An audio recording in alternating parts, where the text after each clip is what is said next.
We are live. I'll let you know.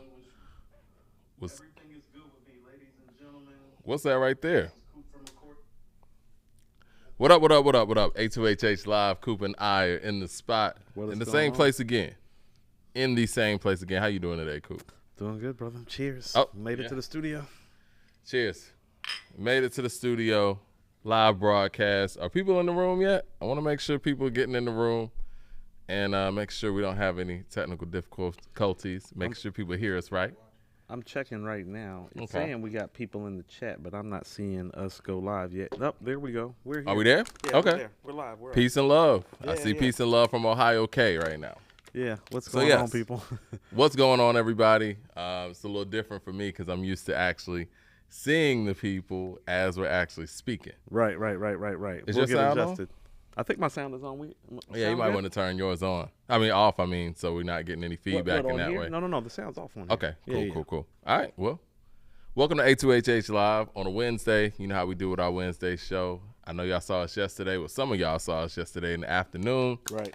But like I said, we're here in the same spot on a Wednesday. First off, as we started off normally, let's talk about this NBA Finals. It's about to happen.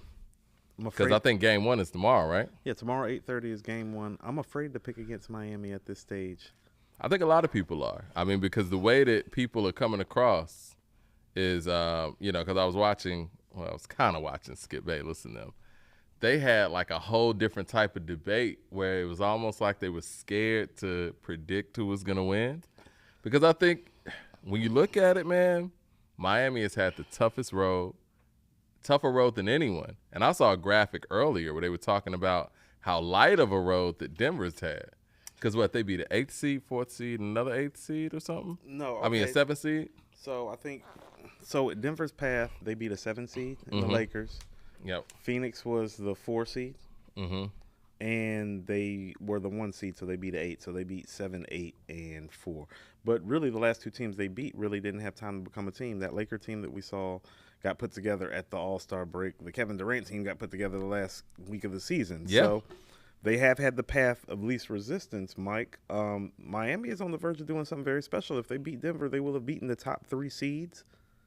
Best 3 records in Best the 3 NBA. records, and they'll be the first 8 seed to win a championship. Obviously, the Houston Rockets won their second title was as a 6 seed. They're the lowest seed to ever win. But an 8 seed winning is it's unheard of. What does that say about the NBA?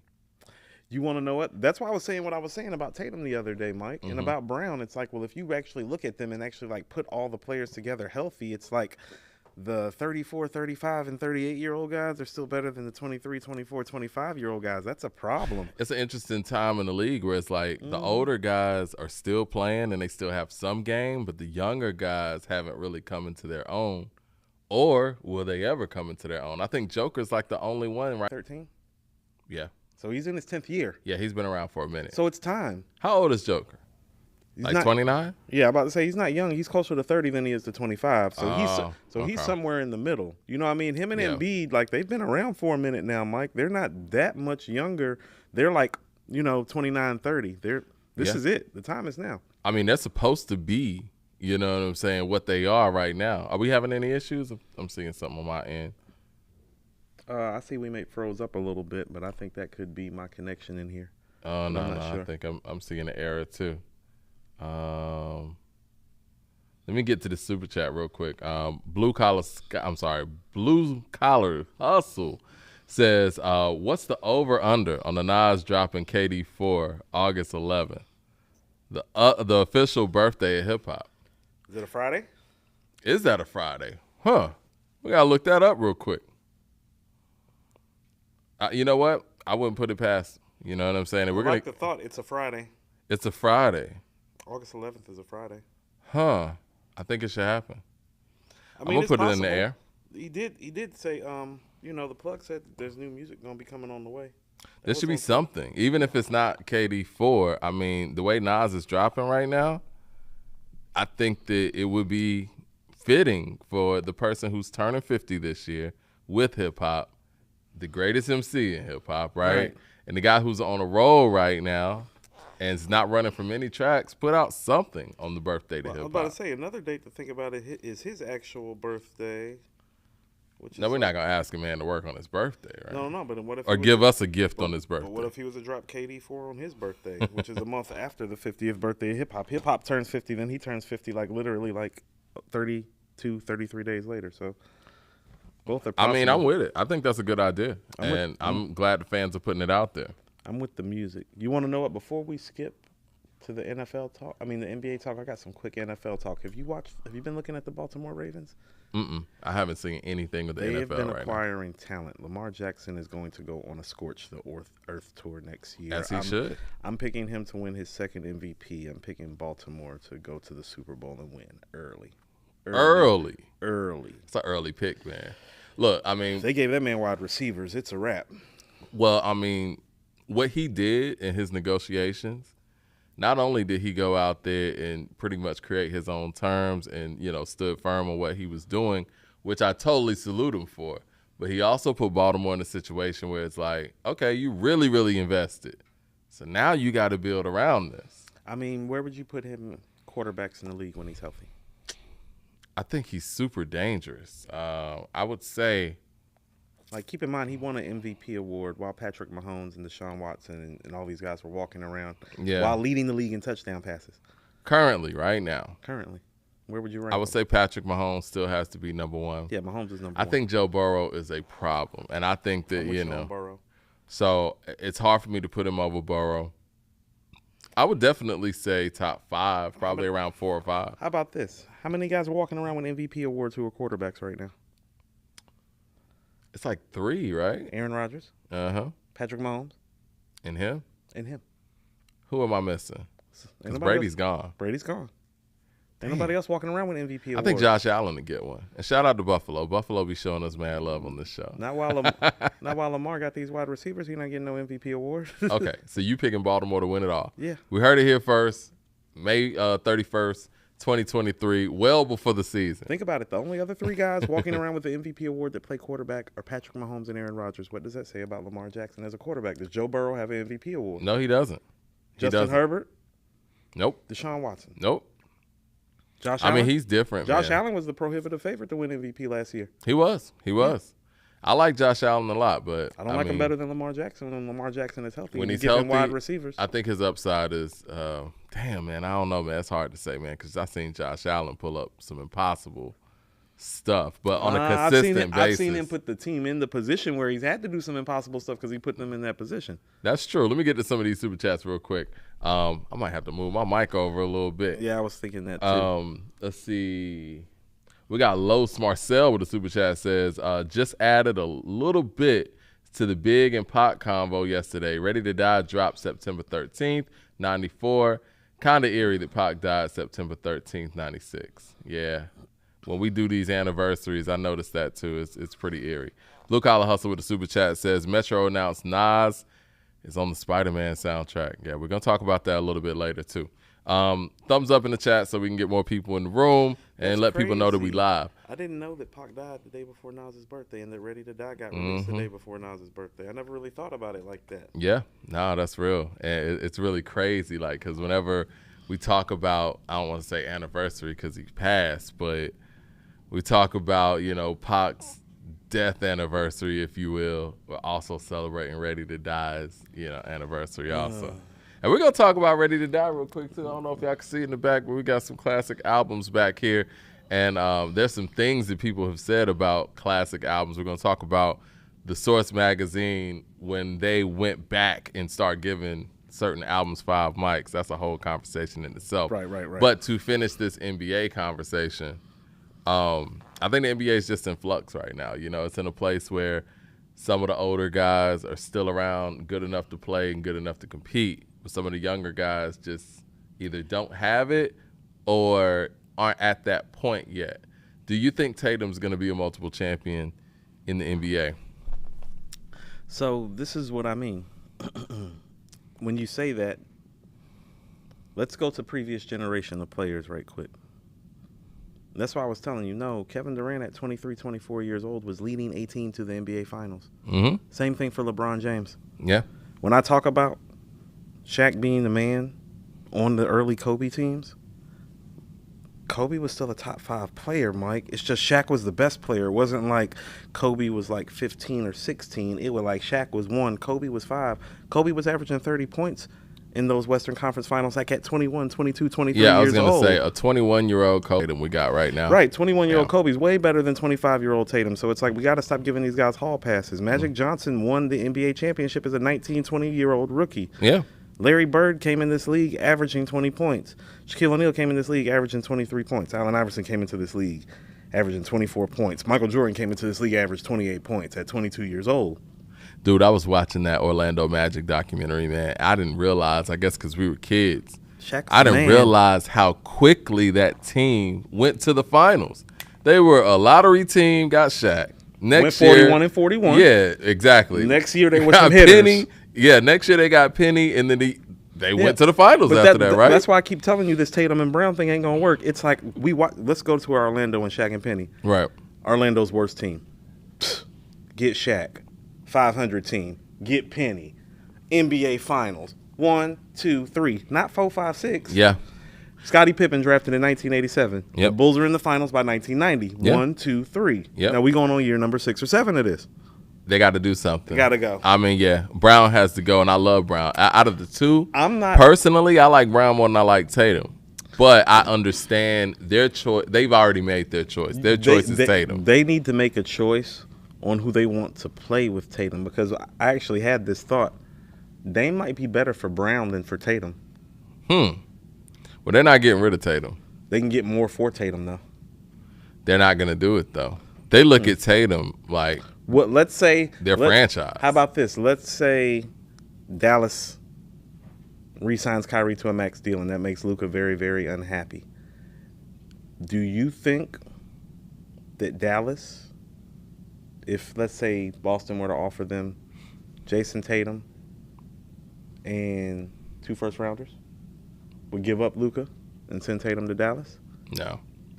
I don't think there's anything they're going to send Tatum away for, to be perfectly honest. It's really not a lot left. I mean, I think all the guys that are comparable to him in his age bracket are kind of set in stone. That's Book, Donovan Mitchell, Jamal Murray, Luka.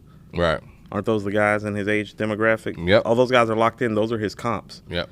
But I think what the real problem is that I think for the first time, I don't think we've ever had 3 or 4 or 5 guys this old be this good in terms of the tier of player that they still are. Yeah. Like, no, we've never had like a 38-year-old like LeBron James. No. We've never had a 35-year-old like Kevin Durant, except for LeBron James and Michael Jordan. You know what I'm saying? We've never had a shooter like Steph be this great this late still at shooting and able to get the shot off. Yeah. Ray Allen and Reggie Miller weren't this at 34, 35 years old like Steph is. Nah, and I love Reggie, man. Reggie was broken down at this point. That's what I'm saying. Steph and KD and LeBron are still MVP contenders. Yeah. And the problem is that these guys they're not coming and snatching it from him. Nope. They're not coming to take I don't know if it's a nice guy thing I'm saying it's, or they're still somewhat threatened, but yeah, somebody's just got to say, you know what, fuck it. This is my league now. I mean, Jokic is doing that right now. That's Jokic is the only one doing it. That's why I respect Jokic. Jokic is like, no, these guys are old. It's my time. Like, because if I don't do it now, then when? Think about it. Jokic is a 5-time All-NBA player, 2-time MVP. This is legacy stuff. He's got to do this to solidify that. And I think with Murray actually being healthy, he understands, like, no, it's time. We have to do it now. Well, here's the thing about it. You and I were having a talk about what the qualifier was to be on the top 75 teams, that you have to make All-NBA at least 5 times. Right. Now think about this. This man's walking around with 5-time All-NBA, which means he's made first, second, or third team 5 times. He's got 2 MVPs. If he gets a ring, there's not a lot of guys walking around like with that. There's not a lot of guys walking around with 5 times. You can't discredit Jokic at this point. No. I mean, I would have to say, Mike, we actually need to slide. If they win this series, need to slide somebody out of the top 75 and put him in. Somebody in the chat said the NBA is terrible right now. I've said that this year too, been but saying you that know for a what? while. With the NBA not being so top heavy as it's always been, it's a little bit more. It's more parity than it's been in a long time. We don't know what's going to happen. We don't, and I think that's exciting because in the other sports, you know, in baseball and football, we always get that, but in the NBA, we always get the same guys in the finals. I think what's fascinating is what really happened is when Kevin Durant went to Golden State, that made the collective bargaining agreement for what it is, because people understand that happened because a young Steph was hurt, so Steph wasn't on a max contract. Yeah, they maxed Clay. Dre was still on on the 5th year of his rookie deal, so they were able to go max KD, but KD even took less money to give room for the other guys to re-up. The league was like, nah, we can't let that happen again. Because if letting that happen again would put a team like New Orleans that's had somebody like Zion, who much like Steph, has been hurt young early. Yep. Like, imagine if they had the cap room to go acquire somebody the caliber of a KD, a LeBron, a Kawhi, with Zion and McCollum and Ingram already down there. The league is like, no, we're not letting that happen. Like, just imagine if, like, how about this? What if New Orleans even had the cap room to go get Jaylen Brown right now? Now they're toting out C.J. McCollum, Jaylen Brown, Brandon Ingram, and Zion. Right. You think the league gonna let that happen? Nope. Not a chance. Not a chance. All right, so before we get into the music stuff, what's your prediction for Game 1? Who you got winning Game 1? Miami's got to be tired. I'm going to take Denver in Game 1. I'm going to take Miami for the opposite reason. I think that Denver might be a little bit too rested. And I think that Miami might be a little bit more warm. Before we get on to the next topic, though, I don't believe they need to play Tyler in this series. I don't think they need to insert him. They don't need to push for it. I'll say this. How about this? I think if they're up, put them in there. Put them in with the second team, man. You got to run with the guys that you've been with. This can't be another one of those Jameer Nelson situations. No, it shouldn't be that. I think the healthy thing to do, if he's healthy, they say he might be ready by Game 3, is to make him the sixth man. Yeah, definitely. Like, how about this? You know, he was the second leading scorer on the team after Jimmy Butler, I believe. Yep. Make him the guy that spots Jimmy. Yep. Like, when Jimmy sits, then bring Tyler in. They got to do that. I think by doing that, you really don't disrupt the flow, and you give him the chance to get some reps and some shots up.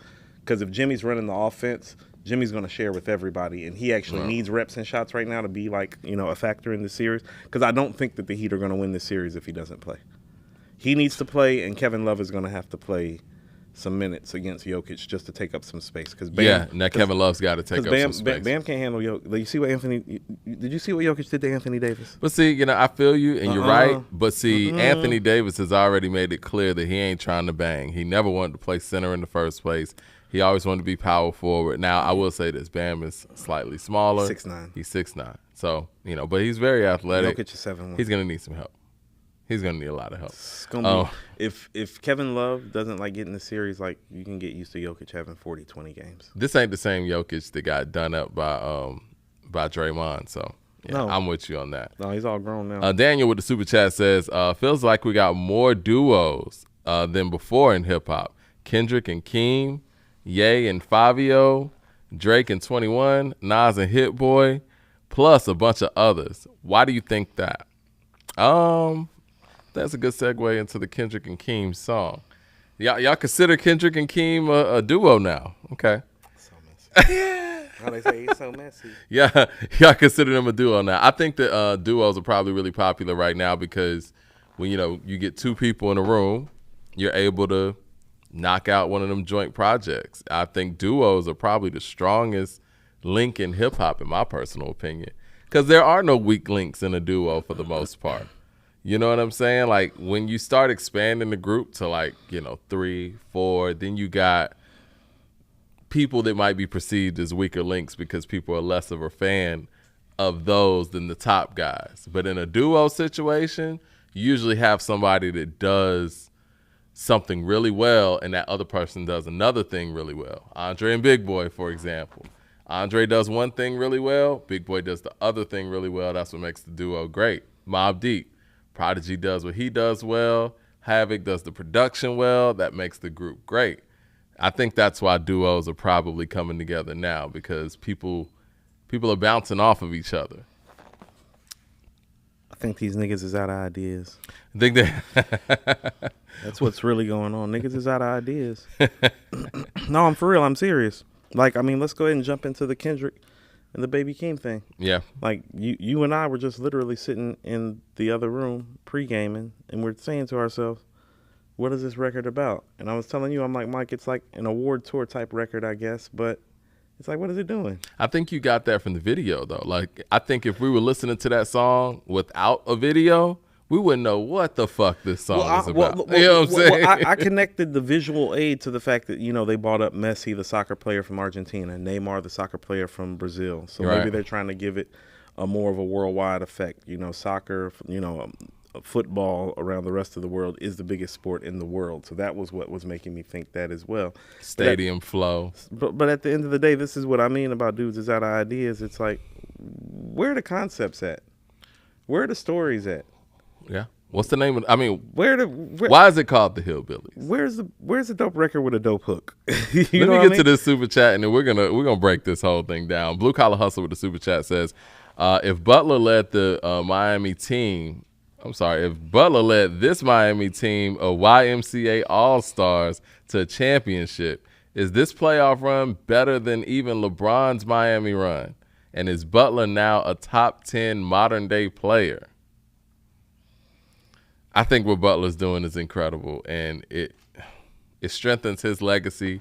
But I think this is going to be one of those things that you kind of had to be here for. I don't think 10 years from now, the history books are going to look back on it and say Butler is Kevin Durant level or something. You know what I mean? Like, and I love Butler. That's my guy. Let's unpack that a little bit. Who are the top when you're saying this era?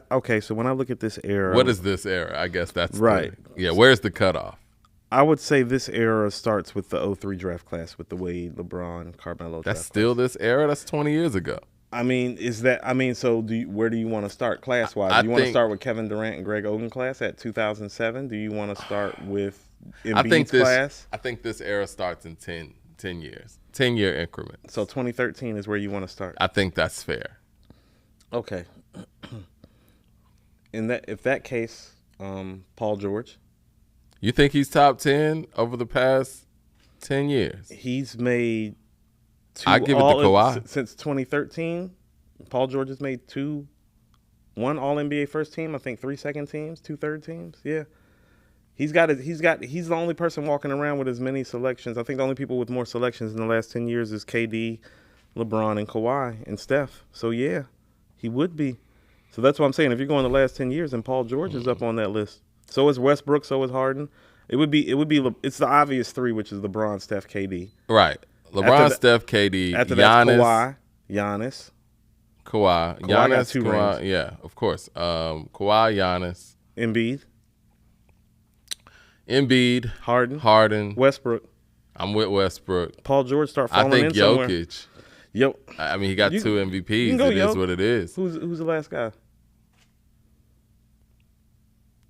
Because you got to think Paul George is all NBA defense in the last 10 years too. I feel like we're missing somebody. What do the people out here say? I know we're missing somebody. I just don't feel like it's Paul George. It is though, Mike. Think about it. Those Indiana Pacer teams were taking LeBron. What about Kyrie? Like I said, it's Paul George. You got Paul George over Kyrie? Okay, you want to pull up the numbers? No. Because Paul George hadn't won anything, and I'm not the guy to lean on championships. I mean, first of all, you're leaning on one championship where Kyrie is not the man on that championship team. So let's stop acting like he's the guy on that team. Would you pick? I mean, but he did his job, and he would I take Paul George over Kyrie? Yes. Would you take Paul George over Klay Thompson even? Yes. People are saying Paul George is Dookie. Dame. I'm taking Dame over Paul George. Okay, we can. I'll take Dame over Paul George. Okay, I'm taking Dame. How can I forget Dame? Dame can be at 10. That's the guy we're forgetting. But y'all acting like, I'm about to pull up Paul George's numbers. Well, let's move on to this Kendrick thing.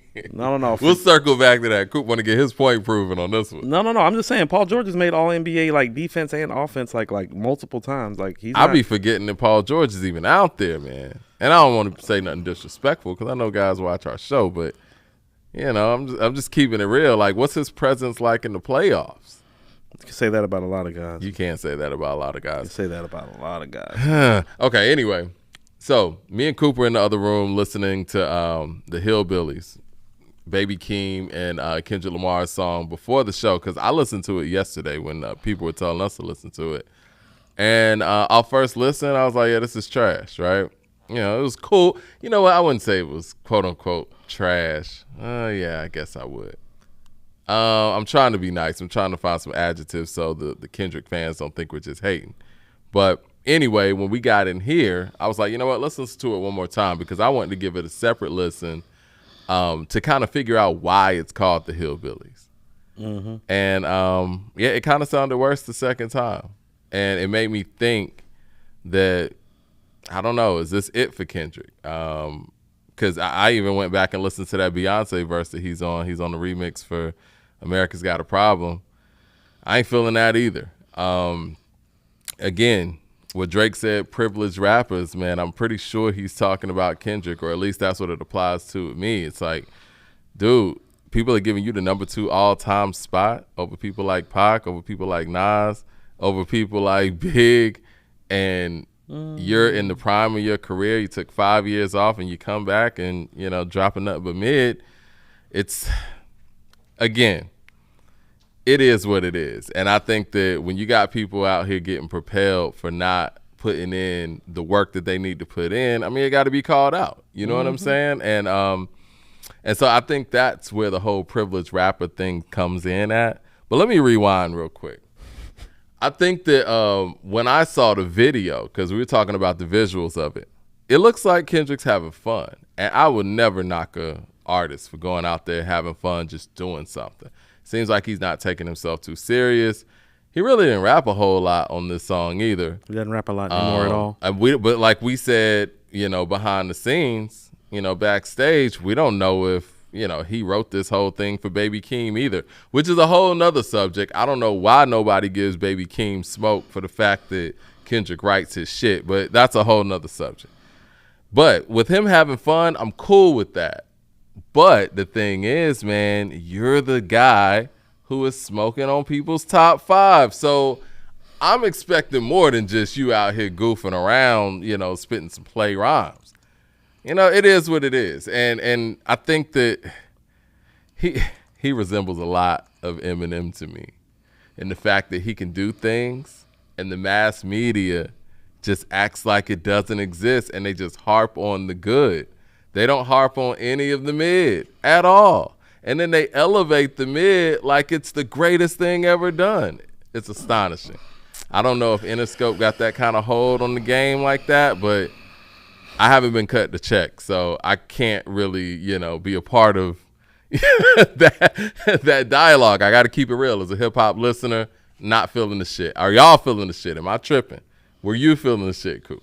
I mean, I think people know how I feel. It's not that good, Mike. And which level do you want to unpack how that it's not good? It's not that it's good. It's like, which part of it do you want to unpack so that people understand that it's not good? You know what I mean? Like, let me see what 007 got to say first with this super chat. He says, having to be there is super key. A pickup game today, you choose Jimmy Butler over Tatum. Say that 20 years from now, and you may look crazy. And tell Kendrick to stop rapping like Drake. He has his own formula. Shots fired. Shots fired. Shots fired. But go ahead. No, so let's address the first like elephant in the room that nobody's talking about, which I shared with you last night. Mm-hmm. He hasn't made a classic song in over 6 years, Mike. Like, let's start right there. If you want to start unpacking like where the quality of the material is, name the last time he made a classic rap song. We don't even have to say classic. Yes, we do. No. He's Something like number 2. DNA. Is DNA a classic? But it's a dope record. Let's just say a dope song. No, because here's then the people thing. could Because see, if you do dope song, then people are gonna go to that N95. Oh yeah. And my auntie is a man now. Right, they're gonna be like, that's shit. dope. It's like, no. When the last time he made some classic shit? Yeah. Because the reality of the matter is that much like I was saying, you know, with some other rappers, might need to be changing the expectations because this is not the second greatest rapper of all time. Oh no. And this is not top 10 rapper of all time type performance, even post prime. Even post prime, this is not top 10 of all time type rap output. So let's address the fact that he hasn't made a classic rap song in 6 years, and let's start unpacking why that is. Right. He's out of material, Mike. I think so. You called it first. I did. You the one that's like, people forget this. When this show was starting, Mike would be like, Kendrick ain't making no album, Coop, because he's out of ideas and he's out of material and what he's making isn't working.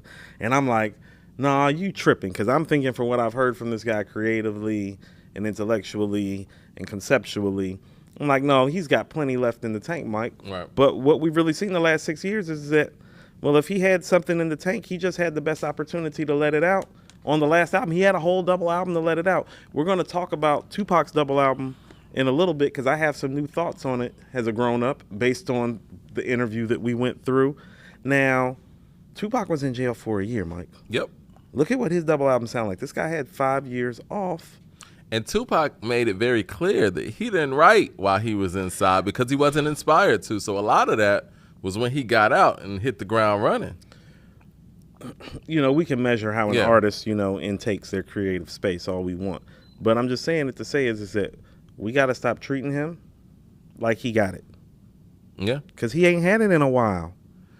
He hasn't. He hasn't had it in a while. I want to address something you said, though. Hold on. So listen, he hasn't made a classic song in 6 years, right? Right. Mike, when has he ever made the verse of the year in rap? When has his verse ever been verse of the year? Many people would say, don't give me that control shit. Many people would say Control. He doesn't even have the best verse on the song. Alec got the best verse on the song. He doesn't even have the best verse on the song. I'm gonna say that again. He doesn't have the best verse on Control. He has the most shocking verse, right? It's an Eminem verse, like you said. It's an Eminem verse. It's a shock value verse. He's the black Eminem. He is the black Slim Shady. He's the real black Slim Shady. Shout out to the game. Hold on, no. This is what I mean about, and this is why I don't like some of the stuff that you say about M. No. M got hip hop quotable rhymes. M got rhyme of the year stuff. M will rap with 50, Jay, Nas, Black Thought, Most Def, Drop of a Dime. Now that's irrefutable. He's a MC's MC. That's what I've always told you. It's like, even if you don't like what he brings to the table in terms of MC and Mike, oh no, he's an MC the way Kendrick is not, though. Kendrick, you will never catch Kendrick in a cipher with Most and Thought. You will not. Well, he has to prove that, because he'll be food. He has to prove because he'll be food, Mike. Now, when you say M is the MC's MC, what do you mean by that? He will get in a cipher with so anybody. You're talking about just straight up bars. Anybody. No, he has the capability and also the confidence, the energy, and the space that it doesn't matter who. It shouldn't matter who. Let me say some favorable things about Eminem real quick. No, I'm serious. First time for everything now that we're live in studio. First time for everything. I will give Eminem this. Eminem does work with other MCs, you know what I mean? Like, and works well. Yeah, his feature game comparative to Kendrick, it blows Kendrick's feature game away. Laughable. I think that in Eminem's prime, which I would say is 99 to 02, his feature game was, I mean, he was one of those guys that could get on a record and change the whole complexity of the record, right? I'll give him that. I will also give him, you know, when he doesn't have rhythmic problems, he gets in a cipher and, you know what I'm saying, he can actually show what he can do bar for bar. My problem with Eminem is the fact that, and I'll also say, coming from a battle world or coming from that world, he's a really good songwriter, a really good storyteller. I give him that. I think the problem I have is the fact that the music that he makes doesn't resonate or connect with hip-hop audiences, and we give that a pass. And with everybody else, it's like, yo, this person ain't got this person ain't got that. I watched them do that to Cannabis, but with M, for whatever reason, it was different. So, and he was able to make goofy shit that other artists just weren't able to get a pass for. And I don't have a problem with him with doing that. It's just the fact that we just got to be consistent the way we judge it. But his strong suits, he's very strong in them. He is. So he gave us 50 Cent too. He did. But this is what I mean. Think about the guys that he's been on songs with. No, he done traded bars with 50, right? Yeah. Jay, right? Yep. Nas, Thought. Mm-hmm. Y'all seen? This is our creme de la creme, dude. Yeah. There's not many people he missing. Redman. Right, Redman. Yeah. Think about it. So it's almost like, is Kendrick so high because he's black? Because isn't he kind of taking up Eminem space at that point now? I mean, it seems funny to say that, but is Kendrick in Eminem's spot? You get what I'm saying when I say that? I feel like Kendrick, to some degree, from an Aftermath perspective, might be Eminem's replacement. You know what I'm saying? Like a fresher, younger, you know what I'm saying, more in tune artist. Let's unpack conceptually where Kendrick has gone. We have Section 80. Now, what would you think the theme of Section 80 is? Because I think that's just a young kid in Compton. Yeah, that's what I think it is. I think Good Kid, Mad City is a young kid in Compton with a vision of getting out. Mm-hmm. I think To Pimp a Butterfly is about the black struggle. Yep. What is Damn about? I think Damn. I don't know what the time. And see, this is the problem with Kendrick, and I'm gonna answer your question. Mm-hmm. He doesn't explain He himself. doesn't explain anything, Right. and it's like, and even with this, the Hillbillies, I'm like, well, maybe I can listen to this and understand why it's called what it's called. It's not like he's gonna tell us what it's called, but Damn, to me, again, with everything else, Kendrick, you leave it all open for interpretation, right? Based on the skits and his uncle and all of that stuff, I think Damn is just about him kind of coming into his own and realizing things that he thought were a certain way. You know how you just felt like the industry per se, right? Maybe he thought things were a certain way and then he start finding out that it wasn't. It's like, damn. But I don't know. I mean, Follow me for a second. So Go listen, ahead. So listen to what I'm saying. I'm gonna say this again, and you'll understand this as a writer and somebody used to MC. We still MC, and we rap more than we rap more than a lot of these guys have this year, and rap better. If the first mixtape is about Compton, if the first full length release is about Compton, and the third album is about the struggle of black people, and we don't know what your fourth album is about, you want to know why that is? Because you're running out of material. We just didn't realize it because you were still at your peak as an artist, but you're no longer at your peak, and your creative well is dry. And so 5 years worth of material led us with this, well, since I can't make these classic hip-hop songs anymore without a theme or a concept, let me try to step into a different format and make a play. Except for you're not a playwright, you're an MC. Right. He's just having a run. We're going to talk about it, too, because I didn't realize until... And we've talked about this. Pac is the transitional figure in hip hop, as in he is the actual torchbearer that gets past the baton. Mm-hmm. A lot of that is timing. But they tried to phase Pac out. They did. And if you look sound and stylistically wise, you could see the how and the why of how they tried to do that. And what I'm trying to tell you is that, well, stylistically and thematically and conceptually, what Kendrick brought to the table, well, hip hop has kind of phased it out. But quite frankly, because him and his team pay for his spot, it hasn't been phased out, Mike, but it's been 6 years. Yeah. They're keeping something that's dead alive. And like you said, that Hillbilly song, that shit sounds dated. That sounds like something that we were hearing in 2010. It literally sounds like something released, like, how about this? It sounds like it could have been released right after they went on tour after Good Kid, Mad City came out. Mike. It does. That's 2012, 2013. It does. Sounds dated. And, you know, something that you Like said earlier. Backseat Freestyle on Good Kid, Mad City sounds fresher than that. Of course, yeah, it does. That's 2012. You said something earlier, though, and you were talking about at his peak and this and that, and it's like, okay, do we count – I don't count Section 80 as his peak, right? No. I think Good Kid, Mad City is the start of that. So we're talking about 12 to essentially, what, 17? 5 years. 5 years. Old school rapper years. So you got 5 years, right, old school rapper years, 5 years where you're clicking on all cylinders.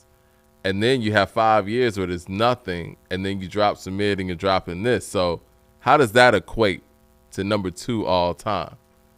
I mean, if you're saying what you're saying, and I feel like he's done, we talking about 5 years. Mm-hmm. He's not dead or anything. He was great for he's like, you know what I mean? He like, was great for 5 years, and this is why I'm bringing up Tupac, and this is why it's important that we're talking about Pac today. Yeah. Not great the way Pac was for 5 years, Mike. No, not great in the way it's going to really resonate for the next generation. Not transcendental. No. Not logo material. Mike, you said it yourself behind the scenes. This nigga don't do interviews. You want to know why Pac is so immortal to us still? The interviews. The interviews are still there. You can go back and know exactly who he was and what he was thinking. There's no cloud over the man. Yeah. There's only cloud about what happened. There's cloud about who, like, do you understand? He's been in this game for a decade. We do not know who he is. I think it's a problem that, once again, both Kendrick nor Eminem do interviews. No. The other guys have classic interviews. But once again, you can't. That's not fair to Eminem because Eminem on record tells you who the fuck he is. He Mike. does. I give you that. We know who Eminem is. Now that's true. We know about his daughter. We know about his crazy baby mama. We know about his mama's drug problems. We know about the trailer park home. We know about 8 Mile. We know about all that shit. What you know about Kendrick except for the fact that he's from Compton? Mike, most of us didn't even know that he had 2 kids until we saw the cover of the fucking album last year. It's true. We know nothing about him. Yeah. We know nothing about him. You understand that? We know And nothing for him to be about such a lyricist. Mike. For him to be such a legend in people's minds, it's like, what about him are you gravitating towards? Seems like media hype, honestly. That's what I'm saying. And style and flow. Now, I'll give him that. He has the style, flow, and he knows how to put together an album. When all those things you're talking about, Mike, are things that are old now. That's what I mean. Is that's how what have you done for me lately? That's how you can tell somebody's paying. A song like the Hillbillies comes out, no one's saying anything negative about this. How about this? None of these publications that were shitting on KD2, KD1, ignoring Magic, none of them are saying anything about this shit. I mean, think about how many times Nas has been called a misogynist, and think about Kendrick admitting to his infidelities on this last album, and nobody said a word. Yeah. Don't tell me he's not paying for his spot. Yeah. Blue Collar Hustle with the super chat says, I think the Hillbillies as more of a Keem featuring Kendrick song. So must be graded on a curve. Also saying that Kendrick is the Black Slim Shady is an insult to a black MC who made Good Kid, Mad City, and To Pimp a Butterfly. What do you say to that? I don't say anything. I think that those two albums are better than any album that Eminem's ever put together. But what does that have to do with the price of tea in China? You know what I'm saying? there's a lot of things that Eminem has done that, will offshoot that too. Because How about this? What Kendrick feature appearance is looking like? Because here's the thing about it. Good Kid, Mad City, and To Pimp a Butterfly are better than anything Eminem has ever made. But here's also the reality matter. Eminem did make the Marshall Mathers LP. He did make the Eminem Show. He did make the Slim Shady LP. Those are dope albums. Like, so it's not like he hasn't made great albums. you're talking like you got Eminem over Kendrick. I do. You do? I disagree with that. I would have to, Mike. What has he done, Mike? I think their droughts are very similar too. I don't Where's think Eminem's made a good album since 2002. And that's fine. But where's the verse of the year? Eminem got a verse of the year to you? He's got some contenders. Okay, let's play this game. Eminem had his peak as a verse of the year contender. Mike, the Renegade verse of the year contender. That's a contender. The verse on Dead Wrong's a verse of the year contender. 7 different levels of devil worship and Hell's head. That's verse of the year stuff, Mike. The verse on The Way I Am got hip hop quotable of the month in the Source. It did. Yes, he's got bars. He's got some work. Some work, and I don't want to sit here and talk like a hater or whatever, but he's got some work. You know what I mean? So all I'm saying, how about this? Mike, don't you think... Kendrick, why are you doing this to me, Mike, man? don't Kendrick, you think... you're putting me in a spot Right. where I'm sitting here defending Eminem. Mike, don't you think that it's a problem that this man has been around for 10 years and he is literally nestled on a list between Jay-Z and Nas as the second greatest MC of all time, Mike, and you're a hip-hop head, and I know you're a hip-hop head, and you can't give me one verse of the year contender in a decade except for Control, Mike. You don't think there's something wrong with that? Yeah, because I think that if we're looking at Good Kid, Mad City, I would say his verse on Mad City is a verse of the year contender. Boom. All right. I think on To Pimp a Butterfly, we could go to not Hood Politics, but yeah, Hood Politics. He's got some work on To Pimp a Butterfly. And again, to me, that is his best album, point blank, period. And Phil's verse is a verse of the year contender. But this is what I'm saying. So let's juxtapose this to the man that they have slated right behind him on the Billboard list. The same year, Nas is like, What Is Life Is Good? Like studio album number 8 or 9? Life is Good. Yeah, I think it's like number 9. People are saying that the it's choppy or something. The stream is choppy. We're gonna get it right. First day in the studio. Yeah, first day in the studio. Yeah. Bear with us. Thumbs up in the chat. Get more people up in here. Do you remember Nas's verse on Stay? Yeah. Okay. That's a guy that's 9 albums in. Yeah.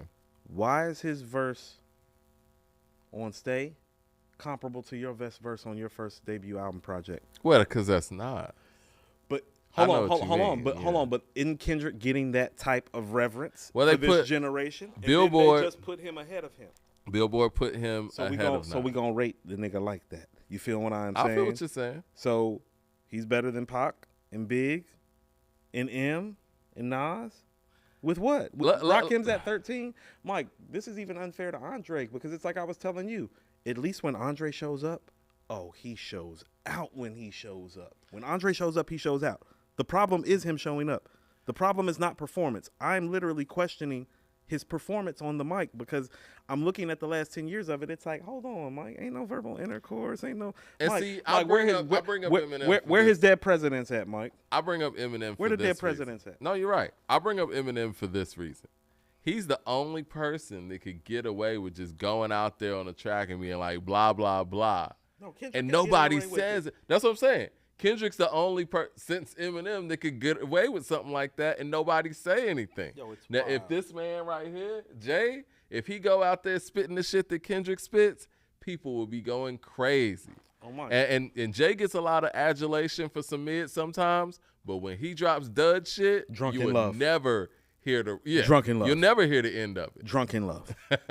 You don't like Jay's verse on Drunk I in must Love? say this shit. If I do say so myself. No, nobody like that. Well, you know, Future wrote some of that. Sounds like. Ain't nobody touching that either. I mean, it's out there on YouTube. You know what I'm saying? I can look it up. Right. But yeah, I want to get to this point though. How on earth can anyone consider Kendrick to be better than Tupac at this juncture? And you know, and those type of things make me feel like this is a formulated plan to kind of push Pac out the way, because there are people in Kendrick's generation that don't feel that Kendrick's better than Pac, and they weren't even around for the Pac stuff. There are people in Kendrick's generation that don't feel like he's better than Drake or J. Cole. That too. But what has he done to be better than a Tupac Shakur? I'm going to say that. Because I remember Damian Lillard caught a lot of heat for tweeting out, you know, that Kendrick's a better lyricist than Tupac.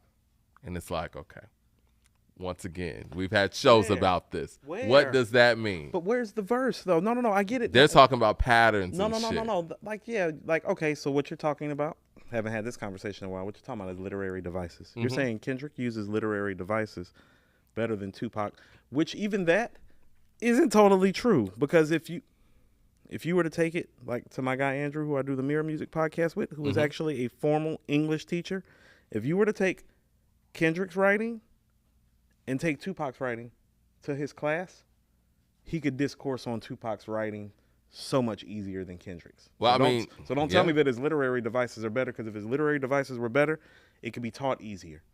So you don't think that Kendrick's even a better lyricist than Pac? I don't think much of him right now, Mike, because he had a 5-year run that, quite frankly, has 2 classic projects and 1 really great album that didn't hold as well as we thought it was going to hold. And damn, I told you, To Pimp a Butterfly is the best album that I ever heard that I never really play again. And so in my mind, it's like he's got 2 classics. One of them's an all-time classic. The other one is a classic, and the other one's really good. It's like, no, there's a lot of niggas walking around like that, though. Well, there's some Kendrick. Lupe walking around like that. Yeah. And somebody asked in our show, I want to say maybe yesterday, they were like, when did this separation between Lupe and Kendrick happen? And it feels more so, you know, seems a little bit more corporate, to be honest with you. I mean, I couldn't sit here and tell you on this microphone that I listen to Kendrick rap, or Kendrick make songs, or listen to Lupe and what Lupe did last year. Let's just take last year out of, you know what I'm saying, out of the loop. Let's just take last year. Mr. Morale and Lupe's album. Lupe's the better MC. Now, I will give Kendrick some props on the writing on Mr. Morale, but the connectivity and the palatability is not really there like that. Because I see some of the Kendrick fans in the chat talking about, yo, Mr. Morale is better than anything Nas made after Stillmatic, this, that, and the third. I mean, listen, I understand you're a fan, and I understand that The Heart Part 5, was it 5 or 4? It was 4. Whatever. Anyway, We're losing track of the mid. I'm losing track. Listen, I'm going to say this, man. Yeah, kick your shoes off, man. We kicking. Listen, man. We in studio, we live. We in the studio, we live, we comfortable. We sipping too. But this is the thing, bro. And I said this when it happened. The fact that they had to go back and put The Heart on Mr. Morale tells you everything you need to know. He's never had to do that before. And he's put out The Heart before every single album that he's released. He's never had to put The Heart on the album. And when he put The Heart on this album, it got all the Grammy nominations. I mean, okay, so let's have this conversation. And this is my problem. And this is what I mean about the Hotep crowd with Kendrick. when you criticize Kendrick stuff, people try to make it seem like you don't know what it means to be artful and artistic in hip hop. Yeah. Mike, that's some bullshit. It is. No, for real. Let's have a real conversation. Most of this artful rhetoric is some bullshit to a grown man. Yeah. You're not clear. You're not concise. You come off lost and misguided and in need of help and projecting. No. That's not being artsy. That's called having mental health issues, Mike. That's why I'm actually actively addressing them. Stop taking his mental health issues and his personal life issues and calling that bullshit art. It's not. That's what I'm talking about this pass that he's getting. No. That's why we get the Hillbillies, because he knows he could go out there and do some weird shit. Some weird shit. People be like, oh, that's... It's such a creative, artistic expression. It's like, yeah. No. Niggas just pulled up the Dodger Stadium doing some weird shit with Tyler, the Creator, and niggas are going to try to find some deep meaning behind it all. Right. It's like, no, Mike, some of Picasso shit I look at and I'm just like, yeah, but it's just blue, though. What are you talking about? I'm sure Picasso has just thrown stuff. What are you talking about? He's human. Yeah. Salvador Dali talked about the persistence of memory painting, you know, where everything's melting away. Yeah. He talking about it was a hallucination based on a dream that he had while eating camembert cheese. Yeah, it happens. But again, we never get interviews with Kendrick, so we never know. Hold on. Listen, we don't know anything. Listen to what I was about to say. But Salvador Dali explained, even if the rationale was whack the fuck out, he explained the rationale. Because as an artist, the expression is the thing. How can you exist in music and call yourself an artist and not express your points and thoughts and themes about your music to your base via interviews, a la Tupac, Ice Cube, Jay-Z, Nas? I was just watching the Jay-Z Nas interview with I forgot that had even happened. Yep. I was like, they had a whole sit down and talked about this issue. Because guess what, Mike? As artists, they knew that their audience wanted to know where they were coming from and what the rationale was for behind it. We don't know what this man's rationale is. Stop calling it artsy because you don't understand what the fuck he's talking about. Exactly. And it's not like he's telling you in the music. Right. It's like you don't understand it, so that makes it brilliant. This motherfucker don't know if he a Hindu, a Buddhist, a Christian, a Muslim. He don't know if he want to stay faithful. He don't know if he want to stay married. He telling us to get some therapy. That nigga needs to get some therapy. His auntie's a man. His man's an auntie. It's like, no, nigga. You go check yourself. That ain't art. Shit just whack. CJ Kid with the super chat says, are these personal statements or objective statements? No dog in this fight, just asking for clarity. These are objective statements. I have nothing personal with Kendrick. I'm a Kendrick fan. This is a fan of music conversation. And I hate to sound like Stephen A, because I know Stephen A always takes the side of the journalist. And I'm not saying that, I want Kendrick to do an interview with us. As a fan of music, and you and I were sitting there listening to the Tupac interviews. I listened to Jay interviews, listen to Rick Ross interviews, 50 Cent, Nas. I mean, Nas's interview is one of the inspirations of even the start of According to Hip Hop. Yes. And it's like, I would like for an artist that goes so in depth with their music and has such a message to go out there and explain it, especially an album that's this much in depth. No, let's back up. Mike, let's back up. Did he ever explain To Pimp a Butterfly to us? Mm-mm. Do you get what I'm saying? He made a whole dissertation about black struggle that he never explained. And this is what I mean about, like, let's go back to W.E.B. Du Bois, Mike, the first black man to ever go to Harvard, one of the founders of the NAACP, a journalist, somebody that's involved in media due to his literary writing works. This man would go speak about the things that he wrote, Mike. Yeah. It wasn't that just the dissertation was phenomenal. His oratory skills, his explanation of it, his dissemination of it within the community, it made the writing greater because he explained exactly what the fuck he was talking about when he explained that the black man is living behind a veil in America. Yeah. He enacted things like the Talented Tenth in the NAACP. It was not just words on paper for people to take. There was action. There was coverage. There was explanation. We just getting two great albums and everybody claiming that this nigga's something that he not. He hadn't explained shit, Mike. He hadn't explained shit since he showed up on the scene. Well, since he didn't need to do interviews anymore. You know what I mean? Like, it's like now that you're at the point where you don't have to do an interview, you don't do an interview. Like, think about how personable J. Cole is when he talks. Yeah. That's why people love him so much. In his raps. Yeah. Think about Drake. No, really, think about his competition. His two biggest competitors. Think about how good they are at expressing to their audience who they are, what they're thinking, and what they're feeling. But we putting the nigga with no explanation up on a pedestal. Where they do that at, Mike? In hip hop. No. We've never done that. When people have less work, they get elevated sometimes. We have done that. People with the less amount of work sometimes get elevated. I don't want to call out any names. No, I get I think what you're people can saying. use their imagination, but even Drake does interviews. You know what I'm saying? And my thing, I was looking at some Michael Jackson interviews from when he was like 16, 17, man, and he was kind of talking a lot of this stuff up into existence. But one thing that he said was he gives his life to this, and he does. You know what I mean? And that's not for everybody, and I get that. I'm not saying that Kendrick has to give his life to the art, but there are people who have. And for you to put this man ahead of people who have put in that level of work over the years and have put their everything and their whole life into this shit, it's not right. We're going to respectfully disagree. It's like when you're saying, do I expect him to put his life into his craft? Well, respectfully speaking, just from what I remember of how his story gets told, his craft sure as fuck saved his ass. So, yes, I do expect him to put his 100% and all to it. That's what I'm saying. What the fuck are we talking about? When did it become okay for somebody to get called creatively a genius and an artist and not put in their fucking all? What the fuck are we doing here? Stop giving this nigga a pass for doing whole shit, quite frankly. It's weak, Mike. I agree with that. You can do weak. what you want, but you shouldn't be ranked there. You know what I'm saying? Like, you should be in the 30s somewhere. You should, like, you know what I mean? Mike, you don't like to go to work? That's fine. Yeah. Slide them back. Exactly. That's all I keep saying. saying. It's like, hold on, because here's what we have that's really going on. You've been here 10 years. You don't have one verse of the year. You've been gone for 5 years. We're gonna have to revisit that verse. You don't have no. He don't have no verse of the year, Mike. Or you'd be able to name it, Mike. You would be able to name the years where he was a contender.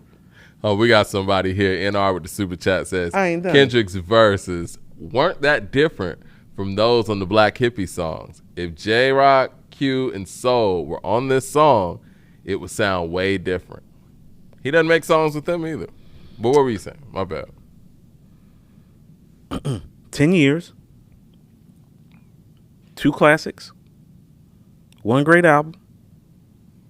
Okay? Mm-hmm. No verse of the year. No real interviews. He hasn't even explained the greatness of his albums. You understand this? Yeah.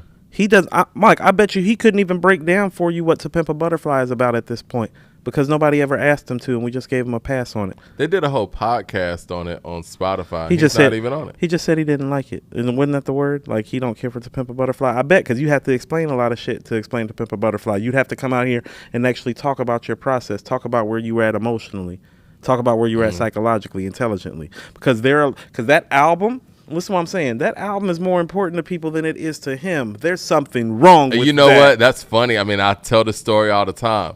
I realized that when he was interviewing with one of the few interviews he did with Big Boy. And when he ranked To Pimp a Butterfly as his number 3 in his catalog, I was like, well, damn, I hold this album way higher than he does. I told y'all, Mike, Now y'all it's holding that album in some sort of regard. He don't even hold it in, Mike. Clearly. Because here's that the was thing. kind of disappointing, though. Mike, because Mike, when you make something like that, you're gonna have to explain it for the rest of your life. Like Chuck D, like Ice Cube. Yeah. He wasn't built for the explanation. That's why he don't like it, Mike. He didn't realize what was coming with it when he made it, and he ran. He been in hiding since that album, Mike. Seems like it. Ain't no seems like it, Mike. He been in hiding since that album. He hadn't been the same artist since that album. He been in hiding since that album.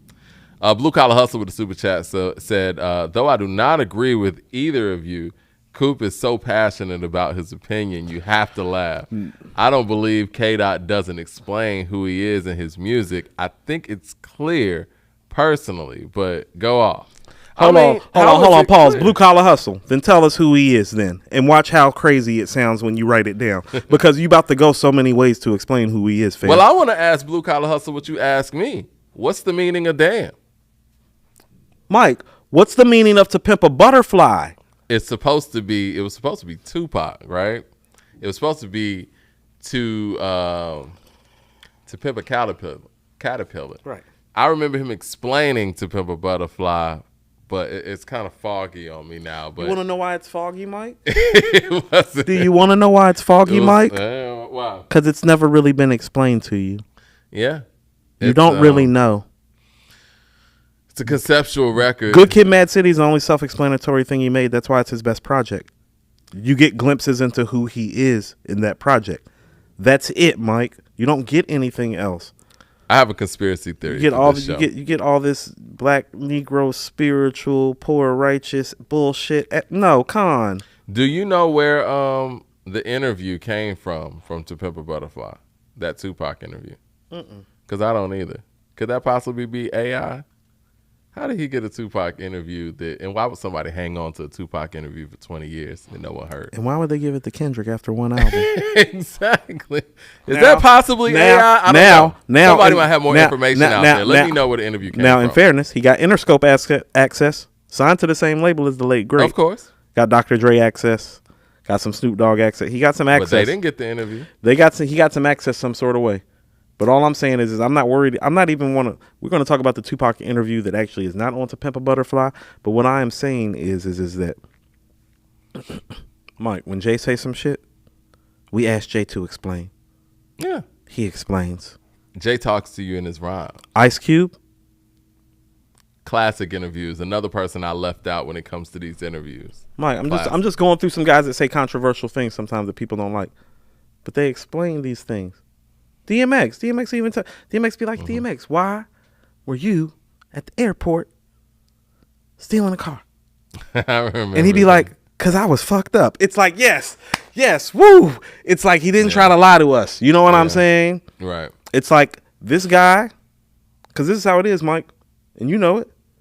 When you don't have your work done, what do? Bullshit. And you don't go to school. Right. He putting out these projects and we're like, oh, he's saying this. I got loyalty, got royalty inside my DNA. It's like, okay, here we go with this black struggle music again. Kendrick, tell me what it means to you. Yeah. I think that's fair. I mean, I know tell me the when fans are saying a lot. When you're making a song called DNA, what does DNA represent? When you're saying the black of the berry, like what does that connotation mean to you? I love that record. Why are you married to a light-skinned woman if it's the black of the berry? Oh, goodness. We ain't going to go there. It's the truth, though, Mike. You got to be careful about the thing that you say. You fall. See, right. But he going to kick that, but he kicking all this black righteous stuff. Oh, you fall in love with who you fall in love with. It's like, hold on. I went to Pimp a Butterfly said.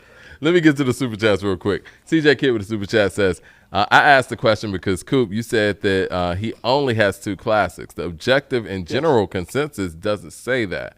I would divulge further, but I don't have enough money for Super Chats. Love, OGs. We appreciate the money that you do spend, CJ Kidd. CJ's always showing love. CJ's showing love and support. Always. Okay, we got to send CJ and Mad Max and Jay Short a shirt or something. Okay, so here's the thing about it.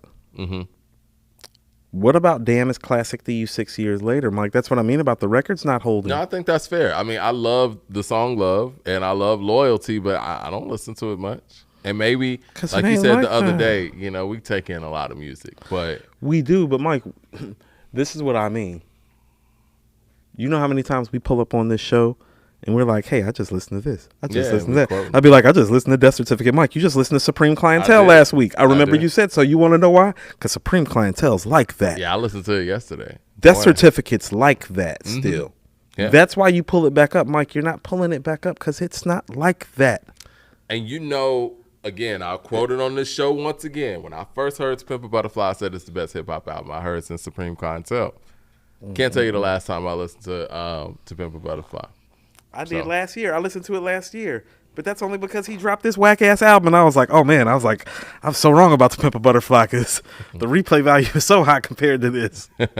Gil Thompson with the Super Chat says, how does Kendrick not connect to the people when he literally just had the highest grossing hip hop tour this year? Y'all wildin'. People show up for him. But what are you showing up for? Gil, did you go to the show? No. Listen to what I'm saying. What are you showing up to hear? Like, who is he to you as an MC? You get what I'm saying? Like, who is he?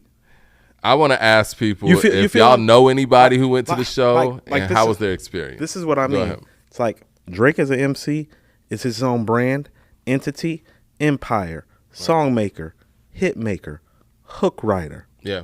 You feel what I'm saying? J. Cole, introspective, storytelling, Yeah. lyrical. How would you define Kendrick? Because if you're going to define him as lyrical, I'm going to need to see those verse of the year stuff, like Johnny P's Caddy. I think he's the creative of the bunch, right? Like, how about this, Mike? I think he's the creative and the album maker. I would give him that. Okay. So he's a creative and an album maker. Yeah. Once again, what do these albums mean again? And where do we have the explanation from the creative album maker about the creative album making process of these albums? Because geniuses tend to do that. Yeah. Like Prince, like Michael Jackson. Yeah. Did they not explain the processes of making Thriller and Purple Rain? No. In depth. And that's how us as fans get that level of insight and inspiration to go out and be great as well. Another thing Michael Jackson said was like, study the greats and be better. How can you study? If this is one of your greats, how can you study him? So we're going to go to the Tupac interview because that was one of the more striking things that Pac He said. said something similar to that too, I remember. No. He didn't just say that he had it. He's like, He did it. I got you right now. He's like, I've been watching you my whole life, and I got your style mastered. Yeah. You can't It's do nothing with me. What did he compare it to? It was the Five Deadly Venoms. 5 Deadly Venoms, yeah. The Art of War. Yeah. Well, it's like, you know. You can got that. tell Tupac read The Art of War by Sun Tzu. When he talks, you can tell that he read The Art of War, and you can tell he was raised by a Black Panther. Mm-hmm. You can tell those things. Critical Mass with the super chat says, K-Dot's music is black trauma with no context, which can only take you but so far. He wouldn't make a white. God. He said he wouldn't make a white man's world because he'd be scared to offend whites. Stop for a second. Black trauma with no context is hip hop. That's what I'm saying. Who is he and what he do again? So he makes hip hop music. Because hip hop is based on our inner city angst and the portrayal of it to do something healthy and productive instead of violence. Mm-hmm. So he's just a regular rap artist then. As my man Melly Mel said. He just a rapping ass rapper As then. the great Melly Mel said, just talking shit. Right. What it is. So let's call hold on. So let's call it what it is. If that's what he specializes, which is the black trauma with no context. with no context. Just talking shit. That's hip hop, Mike. Yeah, that's what Melly Mel said. That's what hip hop is. Just talking shit. Right. It's talking shit out of context about the struggle that you see. Right. Okay, so he's a hip hop artist. I'm glad we got this covered today, Okay. Mike. This kind of making my point for me. Yeah. Vernon F with the super chat says the only thing close to explanation was when Dead End Hip Hop broke it down and Kendrick gave them a shout out in an interview. I remember that, and I think that's what blew Dead End up. And it's weird because it takes another podcast to go out and decipher what you've done and possibly added context to something maybe you didn't even mean, but you co-signed that like, yeah, that's it. Because you know what? Back when I was making music, there was a director. Shout out to Matt Odom. Brilliant, genius. He would hear some of my songs and take things from them that I really didn't mean, but I was like, that's dope that you're taking that from there. But that's easy for someone to be able to do. And it sounds like what Kendrick's doing or did in that situation was he looked at somebody adding context to what, maybe you splashing some paint on the canvas, whatever, and they added some context to it. It's like, yeah, let's run with that. Sounds good. Sometimes what happens when you're great, Mike, is let's look at it since people are talking about art with Kendrick so much. It's funny how we only talk about art and hip hop when we talk about Kendrick. West Side Gun literally runs an art gallery. We never talk about art with West Side Gun, but we got to talk about art with Kendrick. Now, artfully speaking, Kendrick is a great painter because Good Kid, Mad City is a masterpiece of a portrait. Mm-hmm. And in that portrait, you can see a lot of things. Now, he took a portrait on To Pimp a Butterfly, and he made a broader portrait. Mike, when you go to a major museum, under the major paintings is literally time, date, creator, Mike, full detailed explanation. Yeah. You don't just go into an art gallery, you just see paintings. So for all of y'all talking this art shit, have you actually been to an art gallery? And if you have, you know that art, especially the most masterful pieces of work, Mike, I've seen some of the most masterful pieces of work ever made. I've seen the Immaculate Conception up close. I've seen the Mona Lisa up close. No, Mike, them shits come with explanations when you make them. Because, Mike, that's a good point. Because it has to, because it's one thing to let the people define the art, but I can't think of any artist that's been considered great in any genre with any vision that didn't want the people to know the greatness of the work from their perspective, was just cool with everybody else running with it. Exactly. Stop kicking that shit to me. You're right. About how it's art. Art come with descriptions. You're right.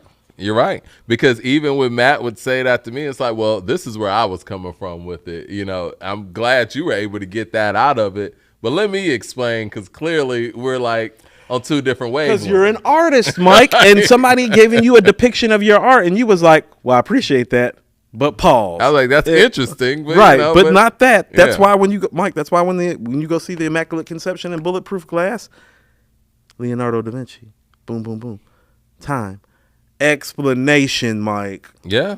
Blue Collar Hustle with the super chat says, I'm gladly giving my opinion on all 3 albums, but not on the super chat. Y'all already got like $50 from me today alone, laughing my ass off. Well, we appreciate the money, appreciate the love, Blue Collar Hustle. Hold on. Here's what you really have to peep out. Oh, we got Mad Max in the building. Go ahead. No, go ahead. Let Mad Max in. You know, Yeah, it's always a party. It's always a party with Mad Max show up. Yeah, and Jay Short is going to be here soon because he on the West Coast. He going to really give us some insight here. Mad Max says, Coop, black is black. Let's not do the light skin, dark skin. I was just messing. That was just me being shady. As a dark skinned guy myself, light skinned brothers and sisters got a lot of unnecessary shots. Mad Max, I want to say, first of all, a couple things. First of all, I'm petty, and everybody knows that watches this show. 2, Peter Paul said, try them all. You know, you love who you love. I'm just using some things. And I want you to understand something, Mad Max. I was saying that in jest. But you do understand that there are sections of black people that feel that way out here, right? No, it is. That when you make records like that, like they take it like that. You feel what I'm saying? No, they do. Yeah, it's like, oh, well, does your woman wear makeup? Is her hair natural? No. They want to know those things. Is she light skinned? Is she mixed? She got something else in her? No. I'm not the guy, but I was saying that, like, no. Let's not act like that doesn't exist within our community. You have a point. If somebody was just listening to Kendrick's music, and you ask them, like, you know, what do you think his wife looks like? It would be Megan Good. Mad Max with the super chat says, Dot is like Kyrie. He's just a curious guy who believes one thing one day and believes something else the next. That's all. We as black men cannot afford to be careless in this society as we approach our 30s. Stop kicking that carefree, careless shit because they're young and they're rich. You're a black man approaching 30 in America. That shit serious? Or have you not been following Tupac your whole life? Well, Kendrick's not approaching 30. Oh, he already is, like 30, he's 31? Like mid-30s. He's mid-30s? That's Yeah. what I'm saying. No, ain't no, Mike, ain't no, Yeah. I'm going to tell you what Obi told me. And You talking about Kyrie. I'm talking about both of them, Okay. Mike. This is what I keep saying about these excuses that get made. Obi said something real strong to me when he came down here. A lot of people don't know this. When Obi was here, Obi's dear friend died of brain cancer while he was on the way to come see his friend. Obi wasn't even planning to come stay with me. He was planning to go down to Emory Hospital and stay at a hotel close to Emory. And I met David once back in Cali, and I know him too. And condolences to his family. Condolences to him and his family. That's tough. So that's part of why I brought Obi downstairs to the show. Obi really didn't come out the room for a few days when he was at my house. He was in a state of shock. You know what I'm saying? But the first night he was there, and me and Obi do this traditionally whenever we see each other, whether I come see him or he comes sees me, we'll sit out at the bar in whoever's house, whether it's his house, my house, whatever country he's living in, whatever, and we'll talk. And we had our normal talk, and I always take something away from the talk with Obi. But listen to what he told me. He's like, you think you're going to change somebody's mind at 35? Yeah. So stop making it Kendrick seem like is who he is. So stop making it seem like these dudes are like 20 years old and they're on some sort of path to find themselves. It's like, no, I just had maybe the wisest person that I know for his age tell me, it's like, you know, after 35 it's hard to get a motherfucker to even move off their pivot foot. You know what I'm saying? Yeah. So these dudes need to fuck all that lost shit. Figure it out. The time is now. Talk about it. That's part of how Mike, part of how you figure it out as a black man in this society specifically. Yeah, it's talking about it. Yeah. It's part of how Malcolm X figured it out. Yeah. He started going and talking to people about it. See, he stopped trusting what an insulated crowd was telling him, and he started seeking out the truth. The seeking out of the truth incited the change. So when you're talking about Kyrie and Kendrick, what the real problem have is that they're coddled and insulated, and they're getting a hall pass from their fans, and they need to grow the fuck up. How about that? Jay Short with a super chat. Got Jay Short in the building. He says, love the new setup. Appreciate that. Devil's Advocate. A group like YouTube writes abstract, and they get lauded for it. Anyone and write their story on their lyrics. Why do you think it's different for hip hop? What are your examples with YouTube? Because a lot of YouTube's music, to me, it's pretty straightforward. I'm trying to think because Sunday Bloody Sunday is pretty straightforward. Streets Have No Name is pretty straightforward to me. With or Without You. It's a song I'm thinking about, the one that's about Dr. King. It'll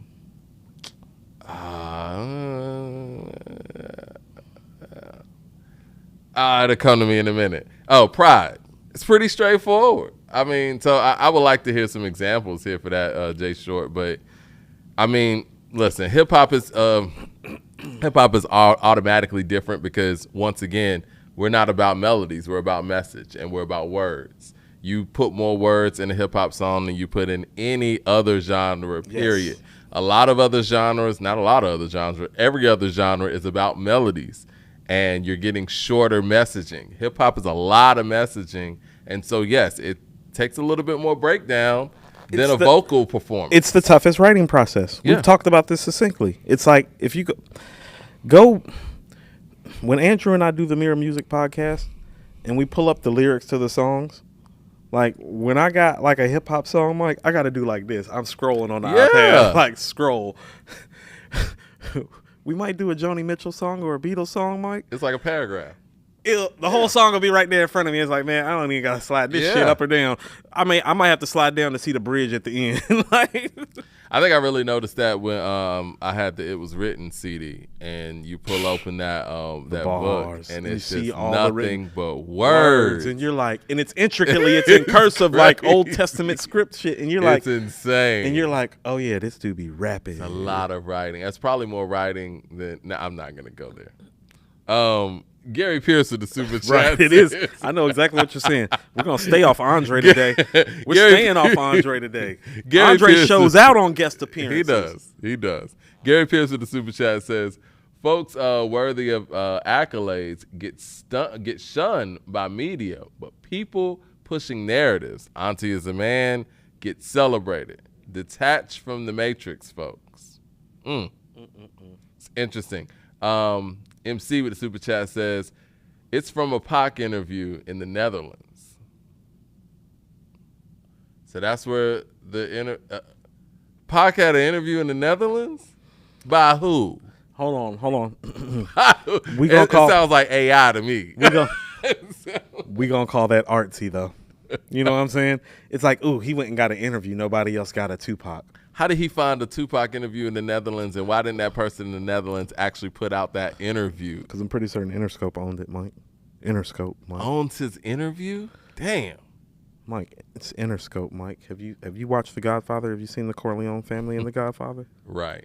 Gil Thompson with the super chat says, yes, Mike, I went to the show and it was amazing. Well, that's awesome. What the crowd look like, Gil? I want to know. And let the people know, too. Mad Max also with the super chat says, Coop, black is, I actually had to go back to that one. That was the black is black quote. Christopher Hogan with the super chat says, that new big hit and Hit Boy goes hard. I saw that. I got to check that shit out, man. I saw the video, like, I was scrolling through my timeline. I was like, yeah, I'm going to check this out because I was running around putting the show together. I was meaning to send Hit a message. I love what he's doing with his pops. I love it. It's awesome. It's one of those things that lets you know this is what I mean. Hip hop 50 now. Mm-hmm. So you got somebody like hitting his mid 30s, like, no, his pops is a real MC. Is a real MC that, wanted to be a part of this shit. He's one of those dudes that Glove's talking about from Cali. Yeah. Back in the, you know what I'm saying? And also too, just as somebody like, I'm fortunate to have a cool ass dad. You know what I'm saying?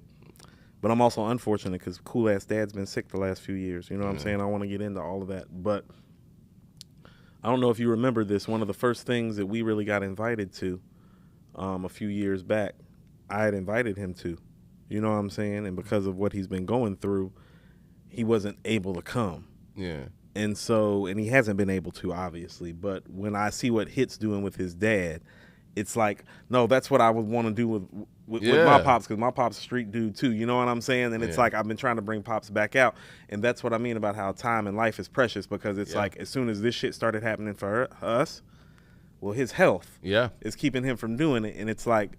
So it's like I can't flick it up with him at the Donnell Jones 50th birthday party or Rap Snacks and all the shit we've been doing. It's like, well, my pops is right an hour away from me, but and so when I'm seeing Hit doing it, it's like, cherish these moments. I wish I could do that with my dad too. But I agree with you, man. That's and we would go down a whole rabbit hole. Right, that's a whole nother rabbit hole. Michael Williams of the Super Chat says, "What's your take on Pippen calling Jordan a horrible player?" It looked like Scotty got some drug issues he needs to address, Mike. I keep trying to tell y'all, crack is back. It feels like the 80s. I'm going to say this once again. We have an old white person in office that definitely doesn't know what they're talking about, much like Ronald Reagan in the 80s. We definitely have hyperinflation. We have misguided black people. It's definitely crack in the 80s. Scottie Pippen is saying Michael Jordan wasn't a good player his first 4 years in the league. Mike, his first 4 years in the league are like the blueprint of like what everybody could pray to be and never will be on their best day, even if they come out the gate. Like, even if they come out the gate. He said Mike wasn't any good until he got there. He doesn't mean that. Mike, he has a drug problem. Because listen, man. He has a drug problem, Mike. Because when I even saw that. Scotty got a drug problem, When I saw that comment, because he's been kind of throwing little shots at Michael here and there since. Drugs. Since slightly before The Last Dance, but since Last Dance, he's been going crazy. But when I heard that he said that, I didn't even look into it anymore. But you said that he said his first 4 years in the league. He said that Mike didn't become a good player until he got there. As in, what does that mean, Mike? I got on Jordans right now, bro. I had on Air Ones, but they're off because I like to be comfortable at this age. Yeah, you should. It's been a long day. You work hard, Mike. Do you understand? Michael Jordan's first year in the league, Mike. Represent, Mike. His first year in the league, he averaged 28 points, Mike. Yeah, I know. I mean, I know the numbers. That's why I'm like, Mike, Pippen's tripping, man. You understand that his first year, his scoring average as a rookie, it's better than everybody else's scoring average all time except for him and Will. And this guy talking about this guy ain't no good. People do remember that 60-something point game in Boston Garden against Bird, McHale, and all of them. Pippen wasn't there yet. No. So I don't know what he's talking about. Look, again, when I see stuff like that, I don't even dig into Mike, it. This man. is what happens. Mike, this is what happens. I'm gonna tell you what happens. See, this is why mental health is real. Because I'm gonna tell you something. Scotty probably had a drug problem, and then The Last Dance came on. Yeah. Trigger. Yeah. Because ever since The Last Dance, Scotty's been triggered and been down some rabbit hole. And I'm not joking when I'm saying this. I really do think that he's got some abuse issues. Yeah. And that the mental health of it is real. And he's had a tough upbringing, you know what I'm saying? Yeah, he had a rough upbringing. Yeah. You can't turn a hoe into a housewife. And no, I'm gonna call a spade at this point. A spade. Yeah. Can't turn a hoe I'm sure into, he's hurt about that too. Yeah, Mike, she's sitting up here passing it around, Mike. Yeah. And so you don't think that Last Dance thing did something to Scotty? That's why it's like, no, we really have to start addressing the mental health issues in our community. It's like, not only is Scotty fucked up for what he said, but Scotty need help, Mike. That's what I'm saying. He need help. No, he fucked up for what he said. It's the dumbest shit ever. This the thing, dumbest shit ever, but you need help. And none of us believe that. Because I remember he went out there and was saying that, he was better than Jordan. Damn the 37, Mike. He had a 35, 8-8 season. Yeah, I know. Yeah. And that was before he got in the 80s, Mike. In the 80s. When you could like slam somebody to the ground and they wouldn't call a foul. No. To get a flagrant foul, you literally had to like knock somebody out the game. Like, but this is my thing, man. You need help. And we'll get back to these super chats. I see you over here. This is my thing, man. I watched and I still watch The Last Dance religiously, right? I don't feel like they slighted him on The Last Dance. They just told history. No, it's about the Kukoc game. That's where that happened. I don't think you understand. Mike, triggers. Yeah, clearly he was triggered by that. That's Scotty's trigger. It is. The Kukoc game, that's his trigger. Not just as a ball player, as a man. He's triggered by that moment. And having Mike say what he said about that moment, like, yeah, Scotty should have been in there. No, Mike, it set off all the red flags in Scotty. I'm not joking when I say that. Forget Mike getting on there saying, you know what, Scotty's my best teammate ever. I wouldn't have won these 6 rings without him. He didn't hear any of that, huh? He just heard that. Mike, all jokes aside, this is what I mean about it. You have to start addressing things and understanding how triggers work. When me and Fee was falling out, I didn't understand that all the other stuff that I was saying to her didn't matter because I had already triggered certain things. She didn't hear that shit, Mike. That's why mental health is real. So once you've been triggered, Mike, you can't hear that a motherfucker's telling you that they're the best thing that ever happened to them. They don't hear that shit once you've been triggered. All you know is that your switch has been cut the fuck on, and without help, don't know how to cut it the fuck back off. Do you think they should have left that out of the documentary? Don't you know who Michael Jordan is? Michael Jordan's ruthless, Mike. But I'm saying, I think that's part of the story. I mean, that's a playoff game. That's a big game. No. That's a big game. That's a big game. Mike, you can't leave that out. That's a big moment in NBA history, Mike. Yeah. Hence the trigger. Yeah. Hence the trigger. They won the game, though. What's the problem? That's part of the trigger, Mike. It's up. But see, again, and Pippen also said he would do the same thing again. The trigger, Mike, because in his mind, it's like, oh, I'm always second fiddle. Y'all really don't need me. I'm really not the man. No one ever said Coop coach is better than you. Mike, it's the insecurities. It's the manifestation of what's going on inside. Childhood upbringing, which we all know is rough now. Yeah. Choices in women. Choices in investments. Yeah. Second fiddle to Mike. A fucked up call by Hugh Hollins keeping you from the finals in Keem. Well, not mentioning the contract. Trigger. Now, if you fucked up contract. Trigger.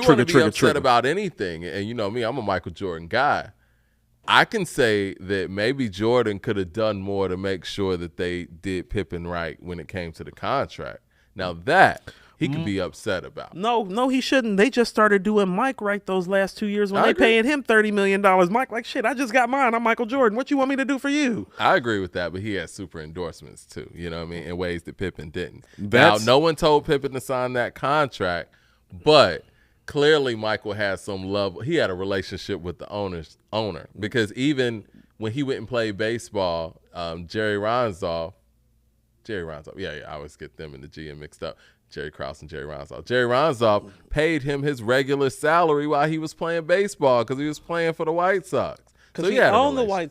Okay, because he was like, yo, Jordan made us a lot of money, so I wanted to keep him paid. Mike, what Jay say on the blueprint on Ain't No Love? What you mad? Because he pushed dimes. Mm-hmm. Y'all know my expenses. And he sell weight. Yeah, y'all know my expenses. I got to buy bigger plates. So that's what I'm saying. It's like heavy is the head that wears the crown. It's like, first of all, you're not under the pressure that Mike's under. You're not under the media scrutiny that Mike's under. You're not having to do the things outside of basketball and still focus on basketball the way Mike is. 100%. And he made that shit look easy. Like, that's what it was the most impressive made about it look Last good. Dance to me. He made it. He cool. He coolest motherfucker alive. He cool. He walking out there. It's cameras everywhere. He got to put on the show. You got to, what do they call it? You know, when they have like the less fortunate children, the Make-A-Wish Foundation, you got to bring a kid around. You playing all these games, and then you got to go out there on the court and score 30. You know what I'm saying? He does it, and he makes it look easy. And yeah, so it makes it look like we're in the same boat, but you're not. Like, you're not in the same boat as Michael Jordan. You don't live in this world. You get to come out and just play the game. Mike, the only person that's lived in Michael Jordan's world in this era is LeBron. Tiger Woods. No, Tiger. I think LeBron too. Not like Mike. Tiger. Okay. Global. I think that's LeBron ain't big across the globe like Tiger and Mike are. You don't think LeBron gets hounded any and everywhere he goes? Not like Tiger Woods and Michael Jordan do in Barcelona or in Rome. This is what I would give LeBron. No, I don't. He's gotten that level of fanfare at 18 years old. He might be at that level now, but if you want to talk about like a peak frenzy, man, like Mike is that guy, and Tiger's the only thing that's been close to it in terms of the frenzy and like the constant spectacle. Think about this, Mike. People don't understand this. You do understand that we shouldn't know that his wife, you know, went and grabbed the golf clubs and slapped the shit out of him and started fucking the car up. You know we shouldn't know that, right? We shouldn't know that. You know why we know that, right? Because he's Tiger Woods. Because he's Tiger Woods. No, LeBron ain't got it like that. If Savannah sit up there and slash the tires, we probably not going to know. Fair point. Let me get to these super chats real quick. Jay Short with the super chat says, for me personally, the Kendrick disconnect is that he uses the black experience as a foundation to write a story that everyone else can relate to without being offensive. but our experience must be offensive at all times. Once again, that's what. I agree with you 100%. No, hold on. If we're uncomfortable, everybody got to be uncomfortable, right? You know what I'm saying? I'm not going to sit here and tailor my uncomfortable situation to fit, you know what I'm saying, your needs and your balance. Go ahead. Take a sip on that. That was a good one, Jay Short. Mike, I'm going to say this again. So you're telling me he's a hip-hop artist? Yeah. That's what all hip-hop artists do. It's true. You remember when Chris Rock is talking about how Jerry Seinfeld told him it's like it's in the kit. The TV show comes in the kit. Mm-hmm. You know all of this comes in the kit. Everything people are saying about Kendrick right now to explain who he is, you understand that comes in You know that comes in everybody else's kit, right? Mm-hmm. So once again, I need somebody to explain to me what exactly he's doing other than Good Kid, Mad City, and To Pimp a Butterfly that's worthy of him being literally placed on a list somewhere between Jay and Nas, or even in some sort of comparable territory. Number 2 all time. I'm 50 years of hip hop. Like I'm asking for some evidence, and people aren't giving any. If anything, I'm getting quite the contrary, because people are really explaining how fundamentally basic it is what he's doing. You're right. Which has been my point, Mike. You're right. Making my point for me. I'm like, well, he really ain't doing nothing that special, really. Like, if you really look at it, and then he disappeared. He's dope. He's dope. But all these critiques, he was dope. All these critiques that we're giving is a critique that we're giving to somebody who's ranked number 2 all time in 50 years of hip hop, who's been around since 2010-ish. You know what I'm saying? And so it's like, yeah, we do got to get critical here. No. How about this? When Ted Williams went off to World War II, Mike, on his career sheet, it has when he, got drafted and played. And then the years that he was gone, they don't show. And then it picks back up when he started playing again. So really, his career looks like 2009 to 2017. Yeah. And then stop. It doesn't pick back up till 2023. He number 2. Some Grant Hill type stuff. First of all, don't talk about Grant Hill like that. I love Very Grant Hill. shady. I love He's Grant on my Hill. top 75 list. I'm with that. Yeah. No, I'm with that. Zuri with the super chat says Kendrick's career now is essentially "I'm black, y'all" from CB4. Black, blackity black, but black, y'all. Hold on. My bad, Mike. Take the whole table. I'm about to down. take everything down. It's my bad. Just like trying to get comfortable. Over. Leroy Green Getting comfortable in the in super the new chat. digs. We got Leroy Green in the building from the West Coast too. He says, Coop, the thing is Kendrick drops music. He's getting responses from around the world. Show crazy love. So to him, he thinks that you understand his music. Leroy's giving him a cop out. So Leroy, you're saying I see how you riding for your West Coast homies. So Leroy, you're saying basically because he's selling out concerts, he's like, oh no, people get it. I don't need to explain this. I don't need to do any interviews. They get it. They understand. I feel like I done missed some super chats, y'all. Hold on. Take your time. Jay Short says, no making excuses for Pippen, but sometimes as a brother, when you feel like you don't get enough credit for your accomplishments, it can drive you a little crazy and make you angry. Not the excuse, just saying. And I agree with you, Jay Short. And yeah. I think years and years of Scottie Pippen being like a punchline of sorts, like I'm Jordan, you Pippen, Batman, Robin, this and that. I mean, he tired of that shit. And I'm not mad at that. I mean, it is what it is. Where are you at on the super chat? Nah, I got to go up, man. Yeah, did you get Jadarian super chat? No, I'm about to get Jadarian right now. Okay. Yeah, because I think this thing did some funny stuff with me. Yeah, Jadarian it did a little jump on you. Yeah. For me, Ransom's director's cut four challenges. Jay Skis has abolished uncertainties for the #1 spot thus far. It's clearly better than Mumble Rap 2 and has content, bars, and great features. Yeah, I think that Jay Skis got album of the year so far. I mean, from what I've heard, that's the one album that I'm like, yeah, that's the one for the year. I think it's the best album to represent this year. I don't know what this year actually looks like when it comes to, if you ask me like what does hip hop look like in 2023, I really don't know what to tell you. But I do think Jay Skis has made the best body of work in 2023 so far.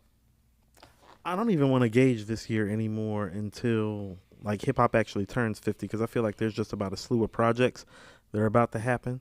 It's about to make my life miserable. I mean, it is, Mike, because I mean, here's the thing. You know, at 41, it's like I don't want to listen to rap all the time, and I feel like that's about to happen starting in August and September. If it's good. My problem is, man, I just hate having to listen to mid all the time, or albums that sound like other albums. I'll put it that way. I don't even want to say mid. Let's get creative, man. Not the sidebar back to Scotty, but as soon as Mike said that shit, Scotty went and lit up. I'm trying to tell you. Somebody else had a super chat about Scotty. Blue Collar Hustle says, if your former teammate's son was turning your ex-wife of 20 years every which way, but lose me, I'm sorry, you said but loose. Tell me you wouldn't feel that way. Yeah, I mean, it's what it is, man. Mental health is real. Listen, think about that. Like, how would you react in those circumstances? What would your mental health be, Mike? You don't think you take a little extra sip, a little something? You don't think you might hit a little something? You don't think you may revert back to bad habits? You know, niggas with money got expensive habits, Mike. A little 20 bag of weed just ain't gonna do. I hate that for Pippen because, you know, to keep it all the way honest, like I really care about, you know, Pippen and his well-being, and I hope he get better.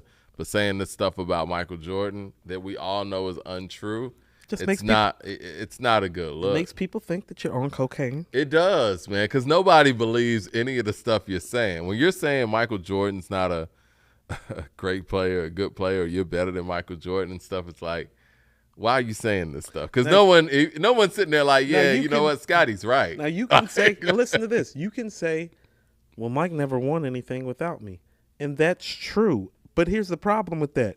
Mike been the first one to say that. Mike been said that. Yeah. Mike like, I would have never won without Scotty. Yeah. He always says that. Every time they ask him about the championships, he literally brings up the fact. And anytime they talk about the MVPs, he's like, I would have never won without Scotty. Exactly. Because he knows he would have never won without Scotty. But this is what I will say. What we that talking? 1998 finals where he was going up against the Jazz, look at those fourth quarters. He didn't really have Scotty out there. Well, he's the greatest basketball player of all time. It was damn near, and Kukoc wasn't giving him a lot either. He's the greatest player of all time. Rodman was getting ate up by Karl Malone. Karl Malone was busting that ass. Exactly. And Jordan went over there and was like, you know what? Nah, I'm going to get my team out of this. And he's the greatest player of all time. He did. So, you know, again, we all know that what Pippen is saying is not, you know, coming from truth. It's coming from something else. But I would like for Pippen, instead of just spewing things off, just go out there and show a moment where you took over a game like that, whether it be defensively or offensively, and put the team on your back. Let's look at the flu game. Look at what Pippen did in the flu game. You would think that nigga had the flu. You know what I'm saying? So let's not do that. And then he tried to minimize the flu game or food poisoning game, talking about he never played with, Jordan never played with a bad back. It's true. It's true. But come on, don't minimize Probably because that. Mike had a personal trainer and took better care of himself. There we go. Rakashah with the super chat says, Pele, Ali, Jordan, Tiger, and Messi. Yeah, Messi can't go nowhere. Ronaldo can't go nowhere either. Nah. Andre Shashir with the super chat says, did y'all like the Smoke DZA album? Thought it was nice. Haven't heard that. I got that in my notes. I actually have that in my queue. I just have not had the opportunity to listen yet.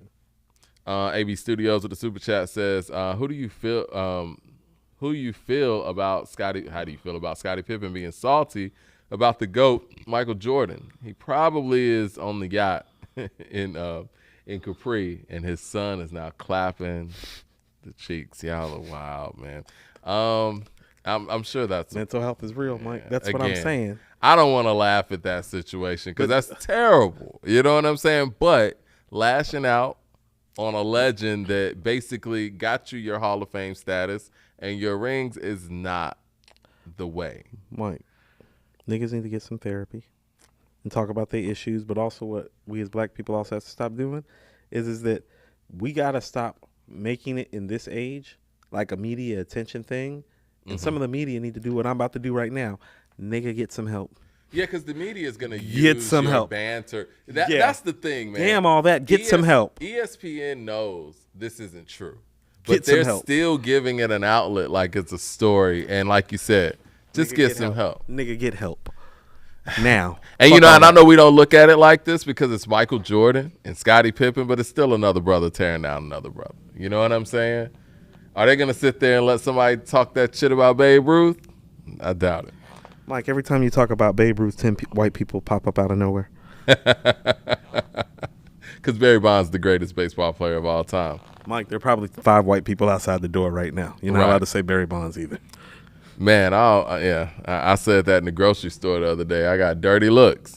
Esquire with the super chat says, "To Pimp a Butterfly is the allegory of how the U.S. exploits or pimps black leaders, platforms for profit, and ultimately limits their potential to eradicate the trauma that inspires them to become leaders in the first place." That sounds like Kendrick's last album. Where did you get that from, Esquire? Did you come up with that, or did Kendrick tell you that? I don't want to minimize that because it's a beautiful sentiment, honestly. Which one was that? What did he say? It's Esquire. No, I read it. Okay. Chris Daughtery with the super chat says, "Coop, albums, no replay value. Kendrick, how he number 2. Good Kid, Mad City's replay value is excellent. Esquire with the super chat also said he uses the Tupac interview to explore the prevalence of the contradiction and double consciousness among black leaders, and Pac is his prime hip-hop case study of double consciousness and unrealized potential." You ready to go into this Pac interview? Nope. Pause for a second, Mike. I brought up W.E.B. Du Bois for a reason. Where do you think that double consciousness comes from, Mike? It comes from W.E.B. Du Bois' dissertation of the black consciousness from the soul of black folks. That's where the veil comes from. That's why I'm asking Kendrick to explain, because I know exactly where he's getting his derivatives from. And the derivatives explain because they were intelligent and articulate enough to explain, and you don't get no fucking hall pass because it's 2023 and people like to Snapchat. Fuck all that. It's still the black experience. Explain that shit. So I'd like to thank Esquire for making my point for me once again by bringing up the double consciousness that he's trying to purvey that comes from the souls of black folks in 1903, written by W.E.B. Du Bois. Like, literally comes directly from there. There is a double stream of consciousness, a veil that exists within a black man as long as he is alive here in America. Esquire is actually, you know what I'm saying, coming with some heat today, man. You know, I know Esquire, went to law school and everything else, so it's very well read. His name is Esquire 601. Right. But what I will say, man, I told you this when we first started this podcast. I listened to Damn, and some of the things that his uncle was saying and some of the things that he was saying in the album biblically, I totally disagreed with. But I didn't understand where they were coming from because he's never really explained it, right? Like, you have this whole thing about black people being cursed. You know what I mean? And I'm like, yeah, you're going to have to sit down and explain this, man. It sounds good on a song, but I want to sit here. I want to see him in an interview talk about the curse biblically, how black people are cursed. How well is that going to go over? I would love to be the one to sit down with him when it happens. I'm fascinated. And the fact that you don't explain these things but put these messagings out there, it's kind of dangerous. You know what I'm saying? You don't say. Yeah. It might create a whole legion of followers who don't even know what they're following. Exactly. They don't know what they're following because it sounds good. Isn't that called a cult? It is. This is why they say, I don't want to get too deep in this, but this is why they say many evil imaging or I don't want to say icons. What's the word I'm looking for? Figures. The worshiping of false idols, you mean? Exactly. And a lot of that music is involved in that because it sounds good and it feels good. Now, Mike, you know me. Now, I think the people that watch this show know me too. Do you see why this is so troubling for me now based on what you just said, knowing me? Yeah. Because we have to be mindful in these days of times of who it is that we're following. Because I can't speak for other people's faith. Like, my father is a Muslim. I can't speak to my father's faith. Right. But my faith says that in the last days and times that the people who we follow are actually going to be the people that we shouldn't follow because they're the people that are going to lead us astray. Yeah. That's biblically what I'm taught. And so when I am seeing somebody become a predominant figure in our culture of music, and messaging that could be taken all kind of ways and not explained. And the messaging is not clear and explainable. It's dangerous. It could be dangerous. Mike, I'm going to say this, and, no disrespect to anybody who was saying it first, but it's very problematic. MC with the super chat says, anyone, Tyson, Jordan, Jackson, oh yeah, Tiger Woods. Action, pack guns, ridiculous. I feel like I'm missing a super chat here. Let's see.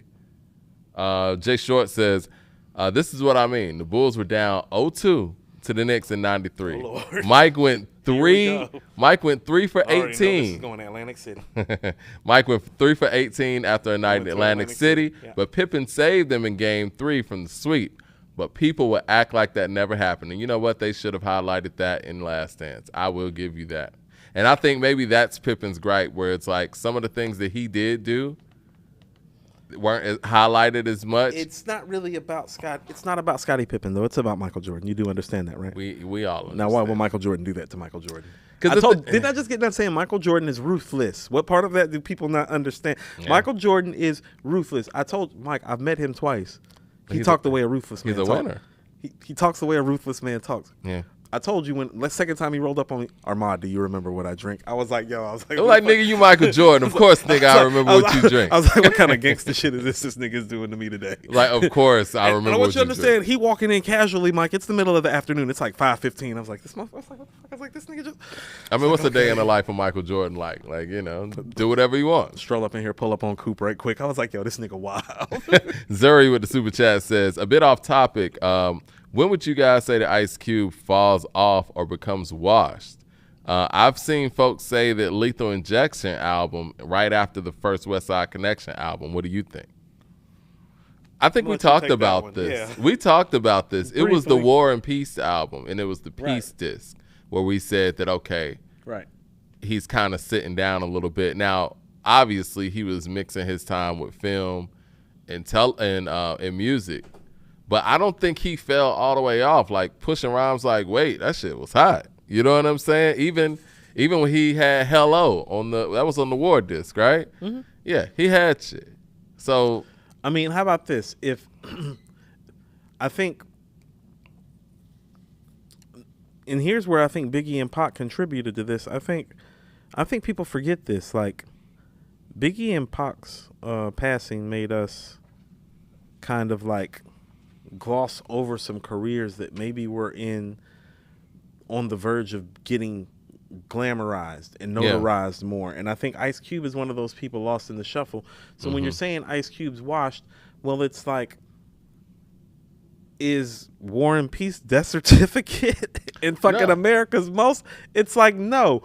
And this is what I mean, but respectfully, it's like, well, Mike, as much as we love KD2 and KD3, is that shit Illmatic or it was written? Well, the thing is, and we got to look at, and they're better than War and Peace. I'm just saying, it's like we didn't, but because hip hop was younger, Mike, we didn't know how to contextualize these things yet. So we're calling him washed, but really, if you look at it now, his ability that he even showed on the War and Peace disc, like the first one, the Push and Wait.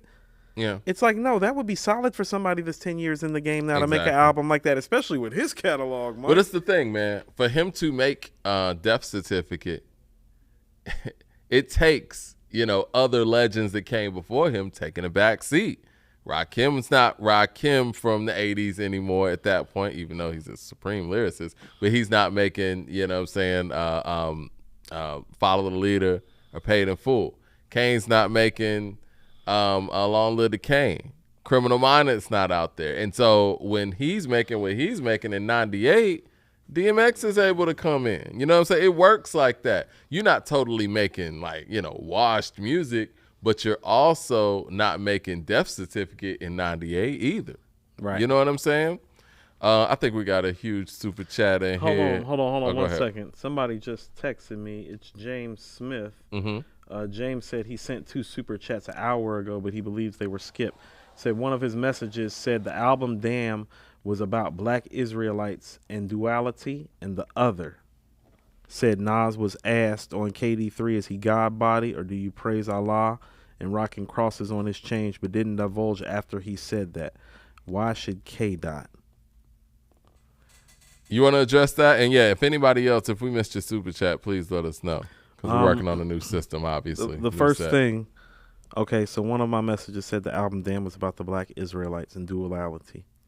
Okay, so what duality is he expressing on Damn, for one? And I mean, you have to understand something. And I'm not joking when I say this. Well, my mother is a missionary. So if you want to have this Black Israelite talk, that's what I mean about some of the messaging and some of the explanations being confusing. Because really, Damn isn't full of Black Israelite talk. It's not. It's full of conjecture, lecture, and rhetoric that is unfounded because the author of the rhetoric has not explained the meaning of the rhetoric. It's sprinkled with the Black Israelite stuff. Like, it's a reoccurring theme that's never really fully conceptualized. So how about this? On Only Built for Cuban Links? Oh, well, there's 5% ideologies throughout, but that's a gangster rap album, Mike. Straight up. You're There's right. 5% of ideologies all over the Purple Tape. Yeah. It's a straight up mafioso crime rap album. Yeah. The songs are criminology, incarcerated Scarfaces, glaciers of ice, spot rushes. It's 5% ideology all over there. Yeah, their faith is the foundation, but the album is about something else. What make man hate? Well, how does he start off Rainy Days? What makes hand when he goes heaven, ate earth and quakes and beat breaks, calls all my niggas to break, son. Styles are similar to criminal with gats locked up. Get a tabernacles is fucked up. I live once though, the mind stays infinite. 5%er ideology. Yeah, he can't be number 2 all time with that. Leroy Green with the super chat says, see how people try to give him a pass though, Mike? I mean, nothing against James Smith, but we appreciate you, James. Well, I appreciate you contributing, but it's like, no, I don't really hear no Black Israelite talk because I don't hear any explanation. I hear a couple of ideologies being sprinkled here or there that we don't have any clear definition of. And here's the thing about it. That's the confusing part. But you want to know it? Ain't no confusion. You want to know how I know that the Purple Tape is sprinkled with 5%er ideologies? Raekwon explains it when you ask him about the Purple Tape. Yeah, straight up. Because it's part of it. Yeah. There ain't no running from it. He's like, no, we follow God body. And yeah. Right. And I respect that. Now, on the other side, Nas was asked on KD3 if he is God body or do you praise Allah and rocking crosses on change, but didn't divulge after he said, why should K Dot? If you really want to know the truth, James, I actually asked the plug about that myself because that's something that I've been tracking since Taken in Blood. You know, my life predicted by a gypsy, as in going to see a fortune teller, as in the faith that I believe in says that you don't deal with scriptures, gypsies and fortune tellers. That would be somebody who's rocking crosses. You feel what I'm saying? Right. So Nas is always giving you mixed messages, but he's always talked about God. He's always talked about heaven. You know, he's talked thematically about ideologies, but that's never been the focus of any of his albums. Name one of his albums that's focused on ideology. No. So it's sprinkled in there, like you said. But it's sprinkled in there. But guess what?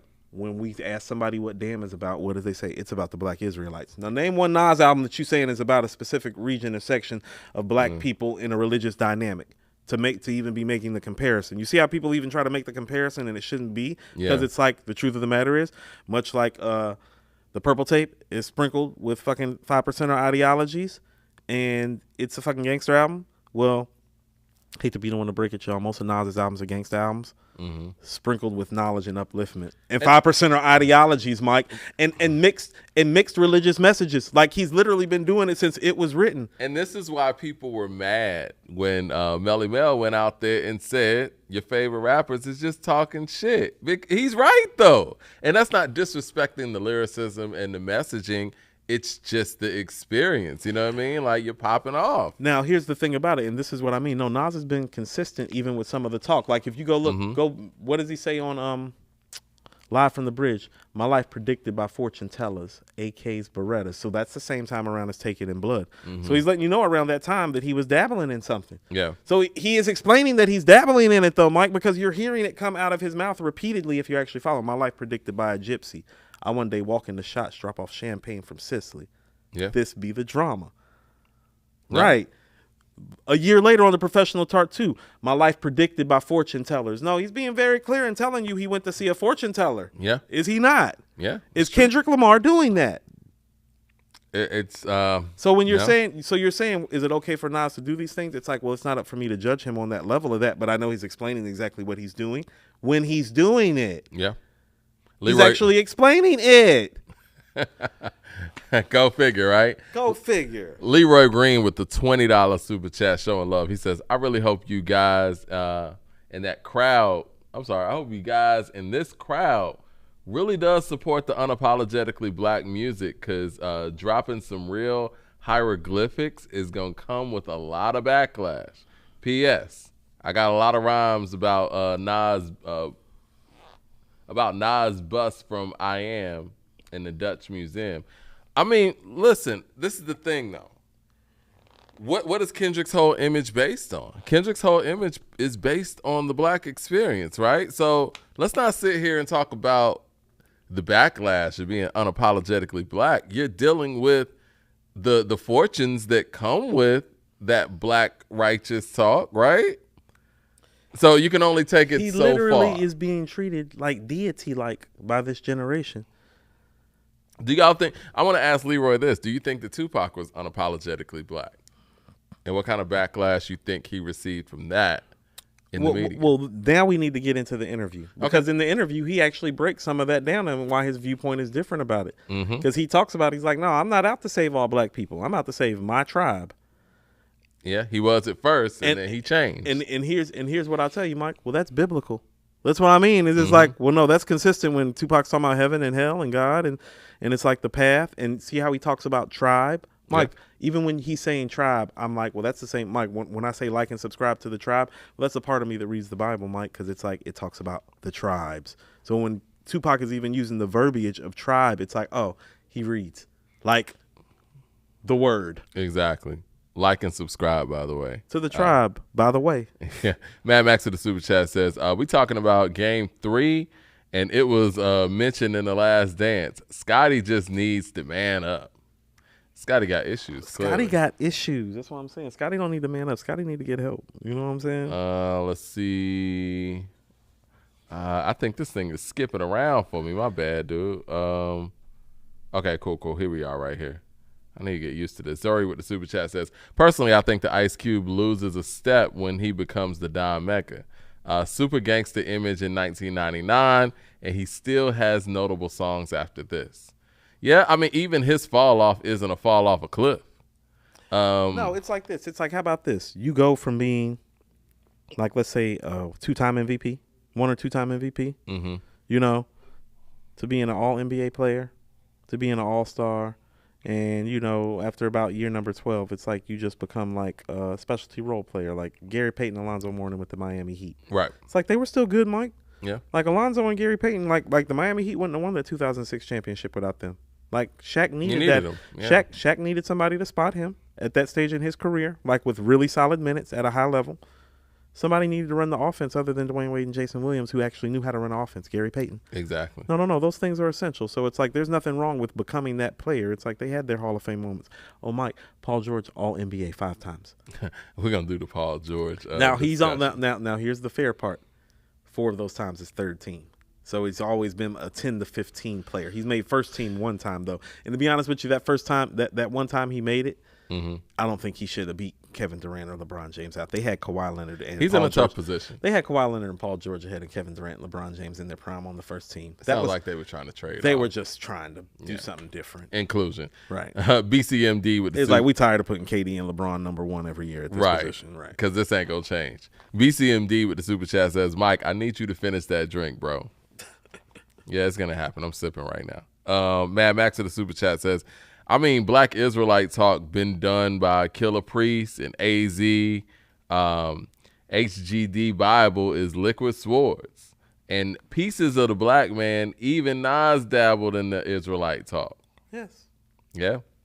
And Mad Max is a youngster, and he knows this. Jay Short with the Super Chat says, did you guys see the M fans coming after Black Thought on last week, saying that he has no bars outside of a freestyle? That's why A2HH is important. That's very sad to hear. Tag us and let us know where they at, man. You know. Mad Max with the Super Chat says, I heard I meant, and Dot said that surface level stuff. I know because I followed the teachings of the real Israelites, a.k.a. Black Israelites. That's what I'm saying, man. That's what I'm saying. It's like, I feel like when I was listening to Damn and I was saying the things that I was saying to you, I'm like, I feel like he doesn't even want to get in front of a microphone and explain these things because he's all over the place.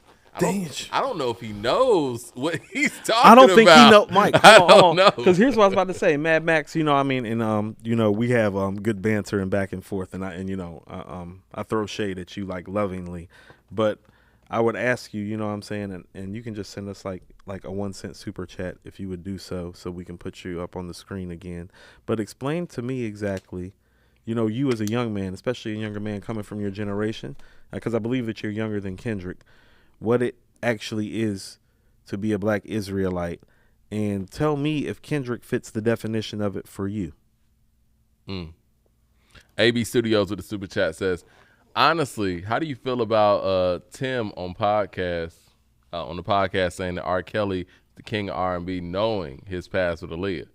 Tim and Aaliyah falling out at the end. The nigga is salty. I mean, listen, we had this conversation similar the other day when we were talking about Planet Rock, right? And you said we're not putting Planet Rock on a list. And I'm like, well, the music is what it is, regardless of what the individual who made it is. If Timbaland wants to say that R. Kelly is the king of R&B because of the work that R. Kelly put in, I mean, it is what it is. No, okay. He's not calling R. Kelly a great person, but the work is done. The music is what it is. No, okay, so I wasn't joking when I said this, too. Like, you know, when we were talking about who shot you, and it's about time for us to go ahead and get into the Tupac interview so we can wrap up the show for the day. Yeah. It's one of those things, Mike, where the way that you behave in the moment matters. You know what I'm saying? Does that make sense? I'm listening to you. I'm just going through this. No. I know that you are. And so in the moment, because, you know, and not just in our community, but because we're lovers of music, we do give hall passes out when great music is made. Like, I wasn't joking when I said it's like, no, like, people act like R. Kelly wasn't like sleeping with 13, 14-year-old girls because he made Chocolate Factory. That's real. And so we may be able to say that, like, the music is just the music. But, and this is what I'm saying, because of who we are in America and because of our plight and our circumstances, we are held to a higher standard. So no, the fuck you can't do that and get the same notoriety. I got to attach that to you every time. So you can be the king, because the reality of the matter is he's king. I told you, if I was picking a tier, it's like there's that Stevie Wonder, Prince, Michael Jackson like spear, and he'd be like the next step down. And maybe it's just a half a step, Mike. Yeah. You still a nasty ass bastard that's making us look bad out here. So fuck that too. This is what I'll say. And I agree with what you're saying. It can be both of the things. It's like, no, you're the greatest. You ain't shit. And we need to highlight it. Well, you're doing egregious shit. Because I got a 16-year-old. Yeah. You're doing egregious shit. You can't be held high, right? And shame on the parents, too, because I'll be damned somebody pulling up on Sade like that. Yeah. Mike, you know me. Yeah. I wish a motherfucker would. Serious. Right. It's one thing. You can't sit there and reward a legacy that's tainted in that way. Now, songs, I think that's slightly different. If we're talking about, look, Planet Rock and what it did for hip hop and all that stuff, we can't erase those things. But what did it do? But I mean, it opened up the industry. It did. And what Bam did, and I will say hold on. Are you sure that Rapper's Delight isn't the song that opened up the industry, though? It was a few. I think the Rapper's Delight did do its part. Sure wasn't Run DMC? That was a part too, but you can't front on Planet Rock and that beat. I'm not fronting on it just on a song-to-song basis, but I'm just saying. I'm just saying, like, you know how many people have copied that Planet Rock? Rock? How about this? This is what I'm saying. How about this? If Planet Rock doesn't exist, things are different. Mike, when the room gets small and shit get tight, you got to start parsing out hair. So it's like this. When I think about the 10 best quarterbacks that I've ever seen, it's like, well, Dan Marino, the only one without a ring, so I got to put Dan to the back, maybe. You feel me? It's like, oh, well, no, is Planet Rock like that? But yeah, I got all this other stuff, and I don't got none of that bullshit attached to it that I got to talk about, so why should I highlight you? Well, Planet Rock's not the message, right? But let's just say hypothetically, the message and everything that it means for hip-hop is what it is, right? What if, hypothetically, Grandmaster Flash was, you know, Bambaataa in that way? Not saying he is, but you know what I'm saying. That doesn't erase what the message is as a song, and you can't erase it. You can't do that. That's not fair. Like, because the message is the song. I get what you're saying. I would just prefer you pick a different record because the message is the song. Yeah. The message is the It song. is the song. Not Planet Rock. Yeah. Right. Planet Rock means a lot, though. But I think Bam's... Are you sure? Are you sure it means that? That's what I'm saying. I think Bam's saying. legacy means more than Planet Rock does. And I mean, just the fact that he united the gangs and all that stuff and, you know, brought them together for the course of hip-hop. But, Mike, you know what it looks like the uniting of the gangs was now. Oh, yeah. That's what it looks like now. So that's not a good thing. And shout out to my guy Star, man, who broke Been this saying story this and long touched time on ago. this story when nobody would touch it, and shame on the people that knew this stuff was going on and didn't say or do anything about it. So, you know. So shout out to the OG Star, man. So when, you know, people in Utah and Wyoming do this, we call it something. When David Koresh does it in Waco, Texas, we call it something. You know what I'm saying? Yeah, it's what it is. It's comparable behavior. It's very cultish. And so, you know, just for me, that's what I'm saying. Is it's like, well, no, if I can skip over your ass, I am. Why would I want to talk about that when highlighting my culture? I'm just trying to stay consistent because I'm thinking like, okay, well, but why should I? But why should we allow him to drag us down? That's what true. I'm saying. That's fair. Like, you don't deserve that because here's the reality of the matter. You don't deserve. We've got King of Rock. Mm-hmm. We've got We radio. got other things. We've Yeah, got you're right. I Need a Beat. You're right. We've got Friends. We've got Freaks Come Out. We've got The Message. That's a fair point. So fuck your song. That's a fair point. We could push that to the side. Push your and shit to the hip-hop side. is still You should what you it should is. Be like, is that song great? No, that song great. I love that song. Be like, you know who that is, right? Be like, yep, to the back. You I forget who it was. What's his name? Who made Pineapple Express? Pineapple Express. I know Seth the Rogen. movie. Seth Rogen, yeah. So Seth Rogen, I forget what he was doing, but he was having an interview where he was talking about the whole Bill Cosby thing and how he found out about it like right before it all came out. And one of the other comedians was literally telling him backstage of the place Bill was at. He's like, yeah, Bill's been doing this shit for 20 years. And Seth was like, why the fuck hasn't anybody said anything? The Bill thing is, yeah. Leroy Green with the super chat says, whether Christian, Muslim, 5%, Israelite, Kemetic, etc., we're all brothers. So the fact that the religious gangbang defeats the purpose of spirituality. We're all looking at the same God from different angles. No. But that's the thing about it. We acknowledge and share those things. It's like I follow things that Malcolm X taught me, although he's a Muslim. I follow things that Dr. King taught me, although he's a Christian. I follow things that Marcus Garvey has taught, although he's like more of a black nationalist with like socialist communist tendencies. You know what I'm saying? Yeah, the It's message like is the message. The message is the message, but here's what I'm saying. When people are following you, the message needs to be clearly defined. Mm-hmm. No, for real. Because you have a following. And when you step into certain realms and start talking about things that aren't just surface level stuff, you're not. And You're again, not talking about Compton no more. and I got love for, like, you know, we're gonna do this Future Drake versus or whatnot, but you're not a lyricist that is like a Drake that's just saying surface level stuff for the most part. You're not. You're going in depth, and you can't go in depth to that level and just leave everything open for interpretation. You can't. This is what I mean. So here's what I'm saying. He stopped talking about Compton after his first major release. Yeah. Same year, Nas is on Life is Good. Queen Story. It's album number 9. That's the type of stuff that makes me feel like you're running out of material. Because Nas is on album number 9, and he's still talking about Queensbridge. You're on album number 2, and you've totally left Compton behind. And what you've adopted is this black universal theme. You need to be prepared for people to follow you. Mm-hmm. Because here's the thing. I'll give you an example. I don't think when Colin Kaepernick did what he did, he was ready for people to follow. Right. But That's an understatement. But Mike, They did. he fucking got his shit together, and yes, he did. Mm-hmm. You feel me? At first, not figured out, but started figuring it out. Yeah. And now it's figured out. But you know what he did And that now- he doesn't do now? He actually spoke about it. He actually was at the post games spitting some shit that, you know, people could look at him and be like, you know what? I'm rocking with this dude. And so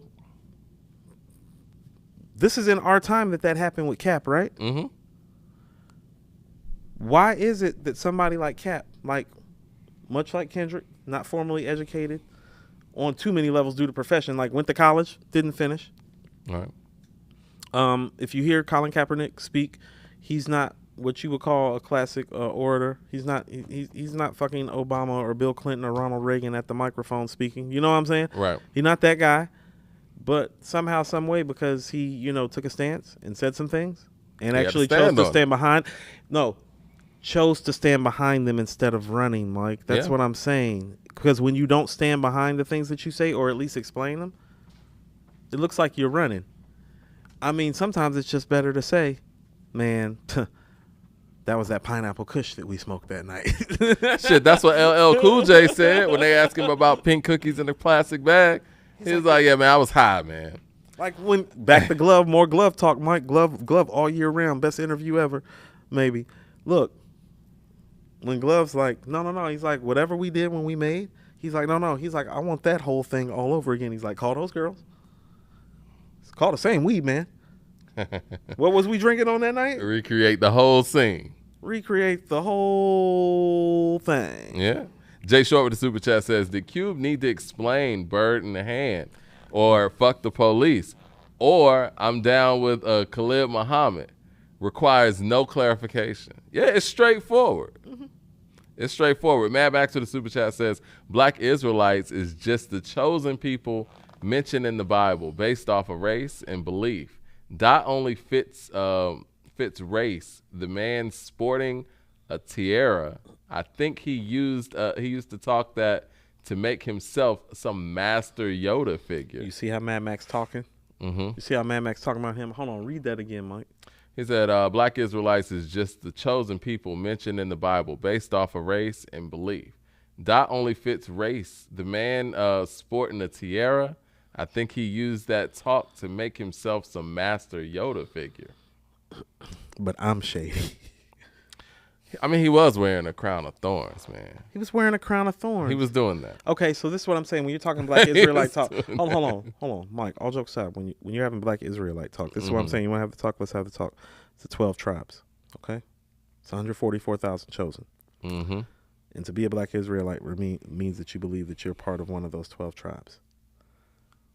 You need to be able to explain that. Like, if I'm not mistaken, the people from Ethiopia, I believe, are the tribe of Dan.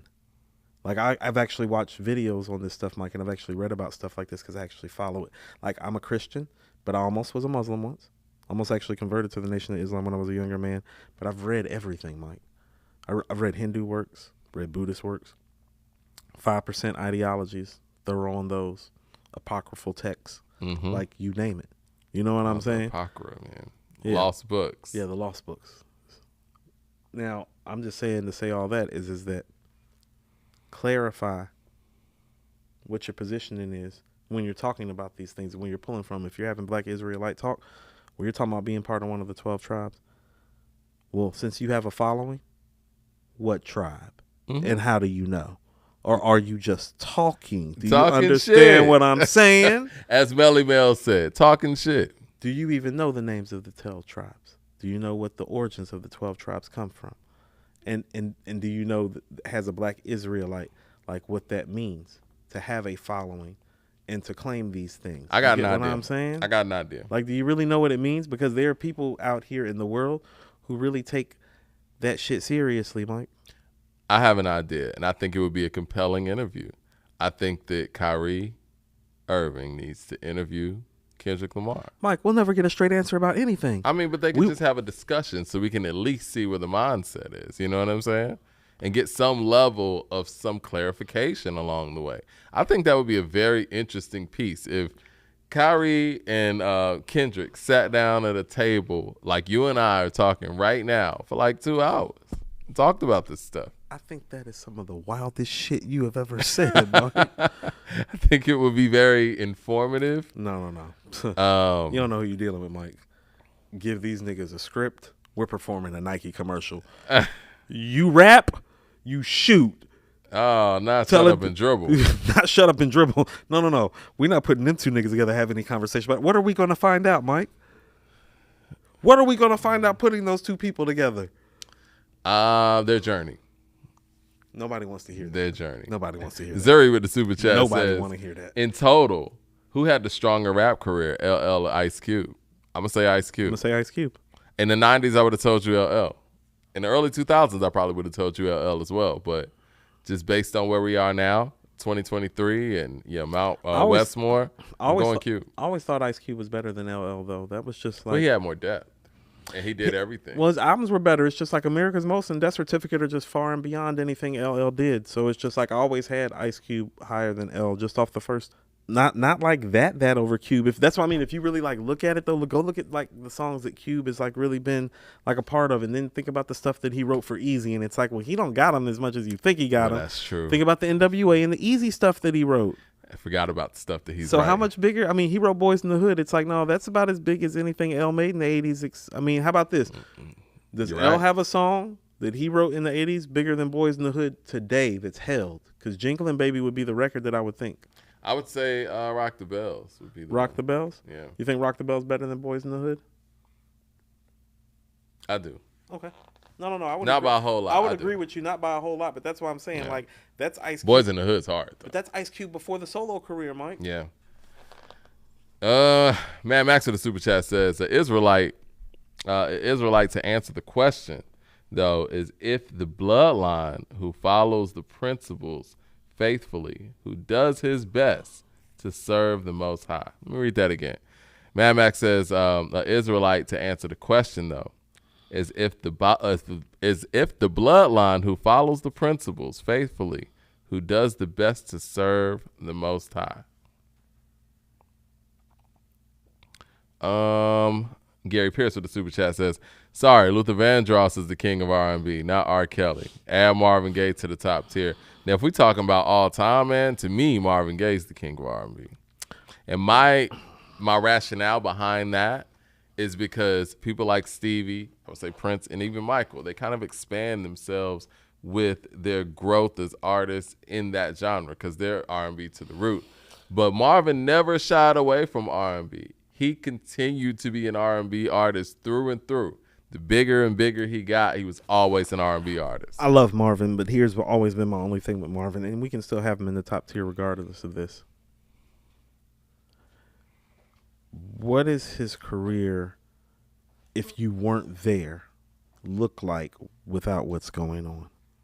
I think I Want You. I think the Motown era. I think Yeah, that's just a bunch of singles. That's what I'm saying. Who is he as an artist in relationship to a Prince or a Michael Jackson or Stevie without I'm what's talking about going the on? album I Want You. I Want You's a Great album. okay, Mike. When you're how about this? Want You's great. When you're saying it's great, listen what I'm about to ask you. Where's that rank in Stevie's catalog? Okay. It all came out in the 70s, right? Correct. Because it ain't top 3. I'm going to say 3. I'm going to say 3. I'm going to say... Hold on. What, give me your top 5 Stevie albums. All right. I'm going to go Intervisions. This is where I'm going to put it. I'm going to say Intervisions is 1. And I'm going to say Songs in the Key of Life. And then I'm going to go I Want You. See, R1 and 2 are the same. They're just swap minus Songs in the Key of Life and then Intervisions. But how can you leave out what's going on in that? That's like one of the greatest albums ever, and that's in the 70s also. How about this? That's crippling him. You How know about what this? I mean? How about this? How about this? How about this? What's going on might be 1. Yeah, I think so. And then Intervisions, and then I'm going Songs in the Key of Life.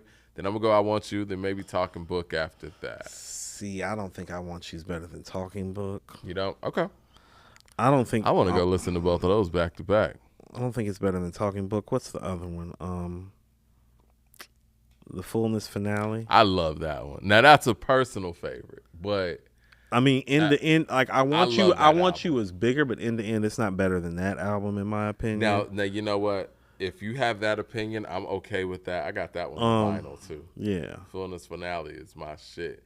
But see, Fullness Finale doesn't. Even though it got the I think got that album was of the- album of no, the it year. won at album of Grammys. the year. But it didn't really have like that. It doesn't hit have single any hits on it. Yeah, but that's it what I doesn't. mean. But in the Yeah. end, the songwriting, the musicality of That's it, beautiful. it's Actually my personal favorite. It's actually him probably at his peak, like musicality phase, Mm-hmm. like the music, the music. Maybe not even the songwriting, but the music.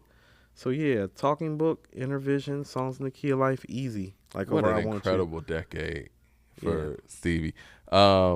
Free over here with the super chat says, if I can't sub 20 for that Drake Future versus, it's not valid. Please just shoot Mike D a line. Don't shoot Coop a line. Don't shoot me a line. He said, if I can't submit 20 for that Drake and Future versus, it's not valid. Okay. Well, we're going to make that shit valid. That's just going to be hitting. Let's see. I feel like I'm missing a whole bunch. It's just get to what's happening, man. It's dropping me all the way down. You know what I'm saying? Esquire with the super chat says, the theme of each Kendrick Lamar album exists on a conundrum, which is a double-edged sword. It makes for masterful writing, but it severely limits his ability to make inspired music that fans want to revisit. I agree with that. Okay, Esquire is obviously a Kendrick fan and is coming up with intelligent rhetoric to support like the style that Kendrick is approaching. He's Kendrick's attorney. Absolutely. $250 an hour. Giving Kendrick that OG discount. But look here. But this is okay, Esquire. So check this out, man. Like, I get what you're saying. That don't make it okay. All right, but you know what? Let's entertain that, Esquire. No, where the street music at? You know what I'm saying? If it's like that, you done did your little pieces, you done made your plays. Give us a little LP with some bangers then. If it's like that, where the street shit at? No, I don't even want to do that because then they'll say, oh, well, according to hip hop just wants to like street music and And I don't even want to play that type of game. But what I do want to submit to people is that you understand with what he's chosen to be as an artist stylistically, his approach, Mike, he has to hit the nail on the head. Because this is what I keep trying to express. Because you know what you're not going to get? You're not going to get any verse of the year stuff. So you're not going to get like wowed by some sort of lyrical assault or display. When we heard Good Kid, Mad City, we thought that was coming and was going to happen. It didn't happen because he chose to go another route to Pimp a Butterfly. That's fine. It's true. Yeah. Okay? And that's fine. I think that's a great follow-up to that album, actually. This is what I'm saying. Understand we're still getting that from Nas in like year number 30. You know what I'm saying? We're still getting that from Black Thought in like year number 27. You know what I'm saying?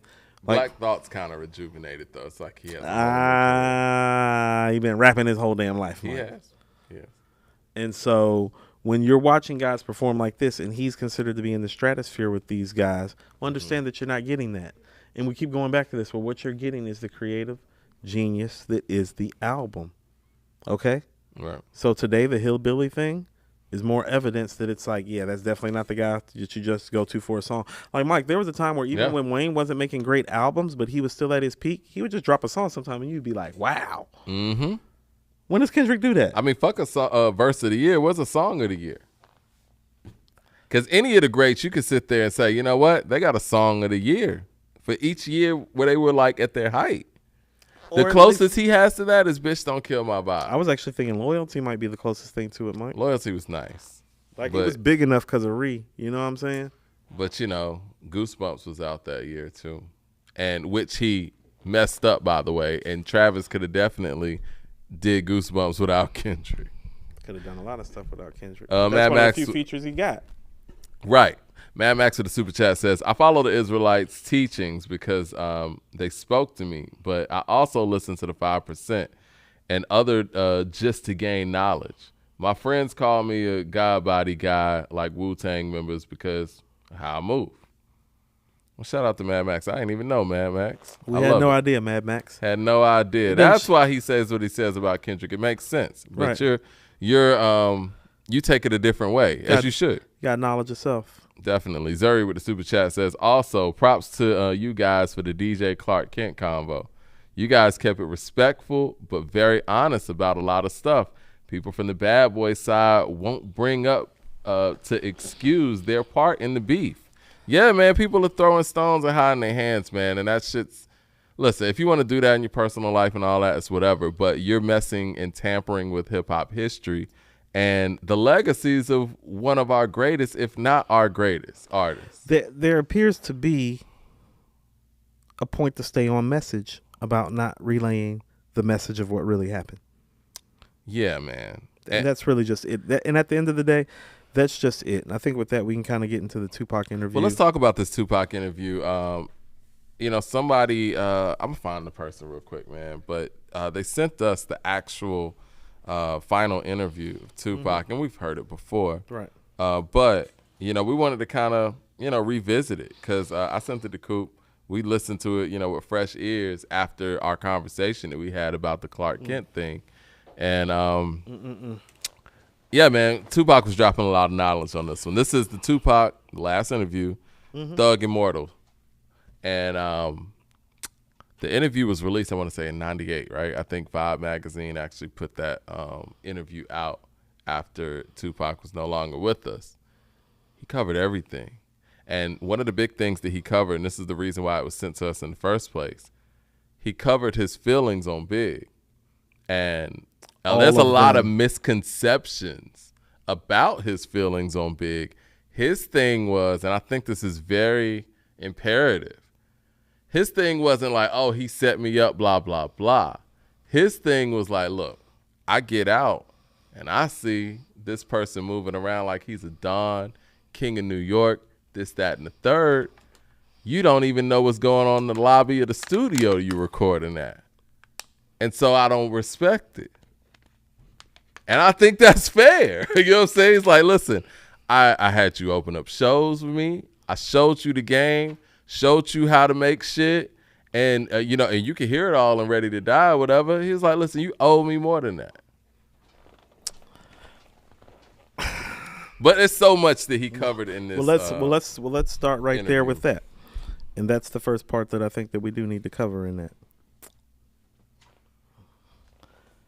This is what I meant about it's like, well, streets know you're not supposed to move like this about certain stuff, Mike. This is exactly what I was talking about. Because you see how immediately after Pac referenced, like, it's like, well, I got hit up in quad. You up in the building. You don't know what's going on. And he immediately referenced something happening to a Wu-Tang member in Cali. Yep. And how him and Suge knew what was going on. And found out who went and did it. Got the chain back. And made it right. And made everything right. Because, listen, Pac is telling you without telling you. Because that's how the motherfucking streets work out here. Yeah. And you from Bed-Stuy. Puff from Uptown.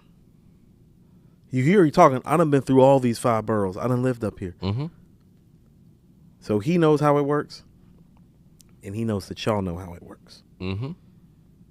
So what he's asking for is for you to say, fuck all this music shit. You know what the code is before this music shit. Yep.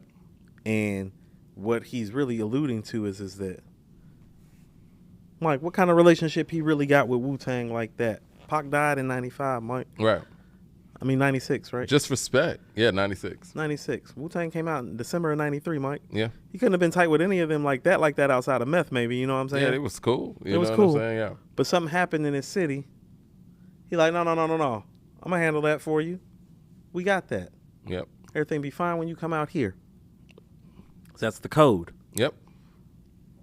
So when people are like, well, why he mad? It's like, oh, he must not ever been in the streets before and understood that he taking that as a code violation.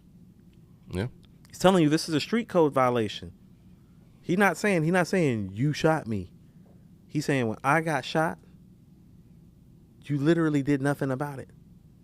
But this your neighborhood, this your territory now. Because you have to understand that in Pac's mind, Pac is the star. This is before Big is multi-platinum. Ready to Die is not 1.5 million even when this is happening in yet. December of 94, no. No. I don't even know if it's gold in December of 94 yet. It might be. It might just now be reaching gold. You feel me? Yeah.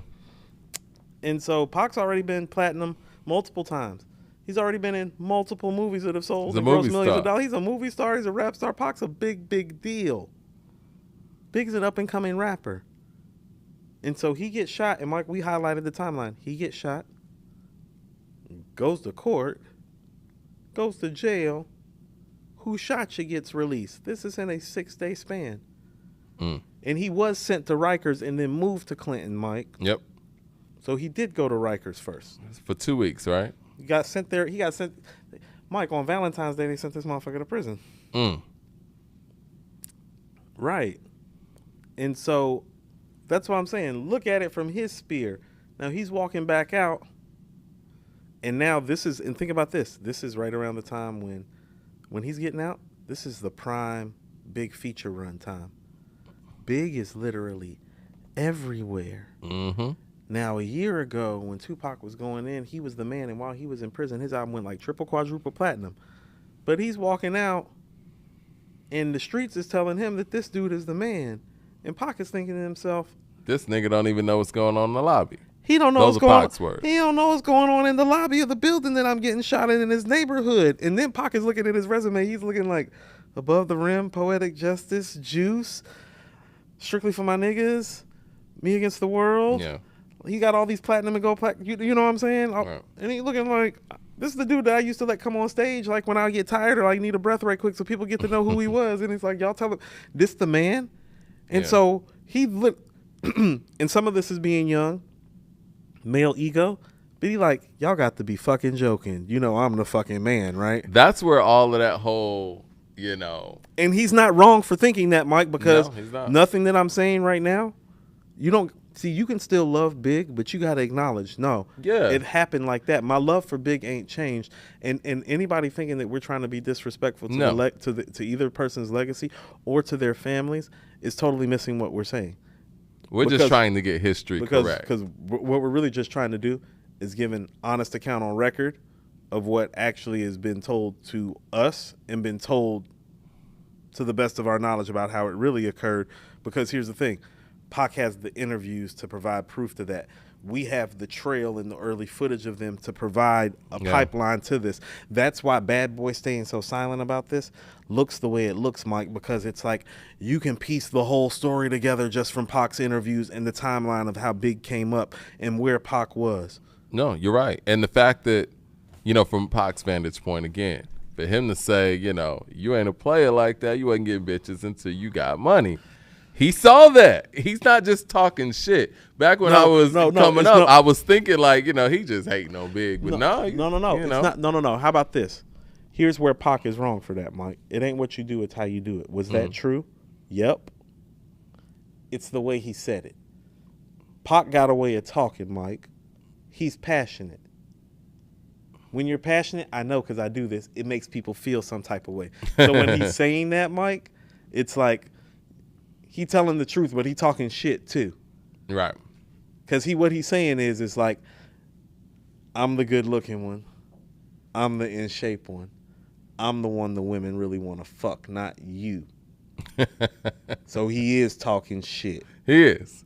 But, you know, there was some context in there too. The context goes back to, and this is what I mean about, well, you can still love Big, but you can't knock this. Is Big known for rocking the Versace? Yeah. Was Versace really asking Tupac to model? That too. Damn. Yeah. He was. So, Jay Short with the super chat says. So look, so one guy's rocking it, the other guy's literally being asked to model it. His end. What Pac is trying to tell you is like, you understand, I could have a closet full of Versace at the fucking drop of a dime.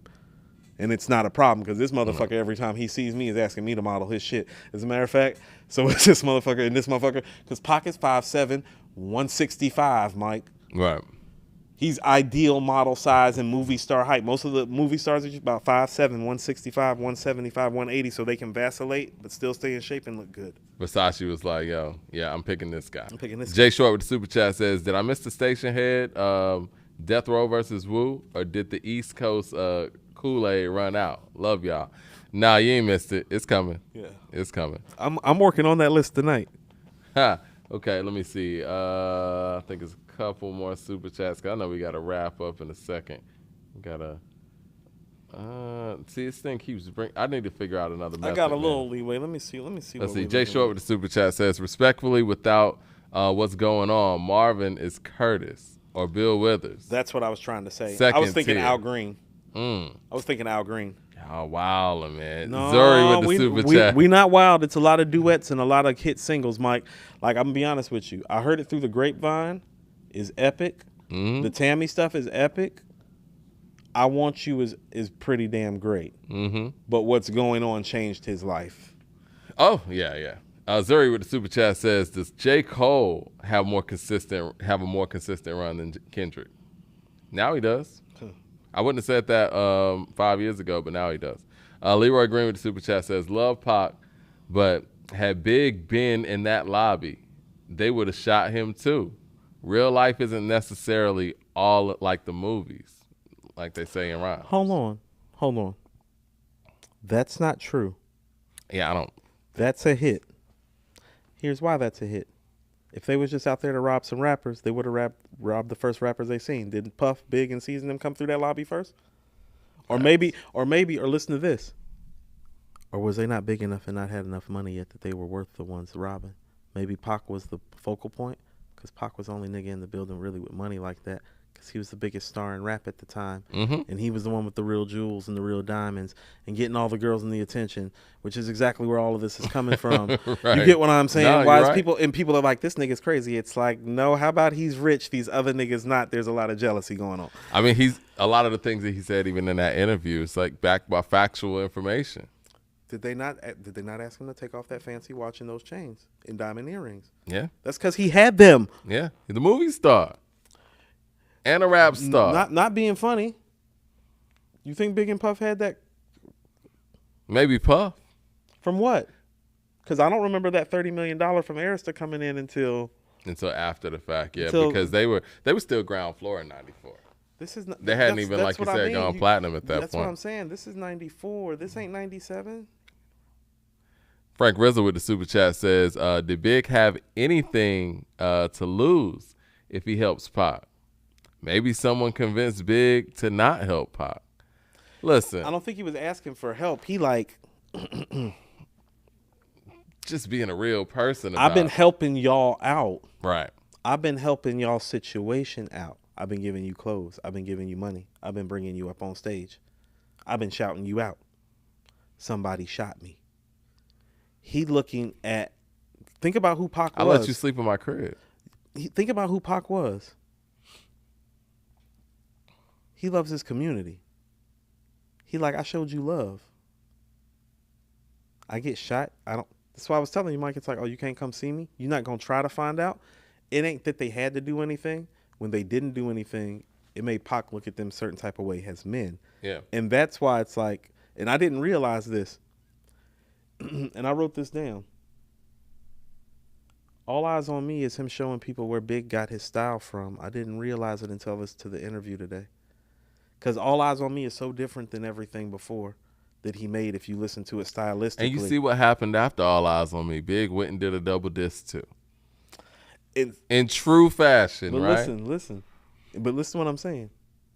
He did it better too. All Eyes on Me is the response to Ready to Die. And everything that Pac was hearing while he's locked up. He like, oh, y'all like all that player shit? Y'all like all that rider shit? Y'all like all that gangster shit? You know who the one getting the bitches really is? You know who the rider really is? How do you want it? And You know the one, you know who really down to shoot the police and get shot at? You know what I'm saying? Yeah. And so All Eyes on Me is like him telling people, and I didn't realize until I heard Ambition as a writer, my attitude is fuck it. Because motherfuckers love it.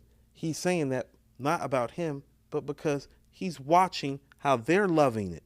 Yeah. He's like, oh, you can just be like, fuck it. He's like, this guy can just pop up and kick this, and that. And that's what wins now. That didn't win for Pac starting on. Pac had to have a message because he's coming up in the era Chuck D, KRS-One, Ice Cube. You're right. So Because he came out, he's like, oh, this is what's popping now? Okay, I got it. And he's like, oh. He's like, and then he looking at it, he's like, oh, no, this is my shit. I got you. He's like, I got you. Yeah. I got all of you. And that's what All Eyes on Me is. And I didn't realize till I was hearing him talk today in the interview, and I was like, oh, shit. They made Pac switch his style because they tried to phase Pac out, like musically. It's like, oh no, all that conscious shit ain't working no more. We about to celebrate and have a party. Oh, Pac, like, oh, you want to have a party? You want to be a gangster? You want to ride? Gangsta You want to be a party. playboy? Ain't nothing but a gangster Ain't nothing party. but a gangster. Exactly, Yeah. Mike. Exactly. Mike, listen to the names of the songs. Like, it's Ambitions as a Rider. All About You. Yep. Two of America's Most Wanted. Like, oh, y'all want to kick some G shit? Y'all want to party? Let's party. How do you want it? I ain't mad at you. Bangers. Bangers with balance, too. Zuri with the $20 super Mike, chat. you can't super see chat. me, picture me rolling. That shit's hard. You can't see me, picture me rolling. It's like, oh shit. It's like, nah, he talking shit the whole album like he is. It really is. He talking shit the whole album.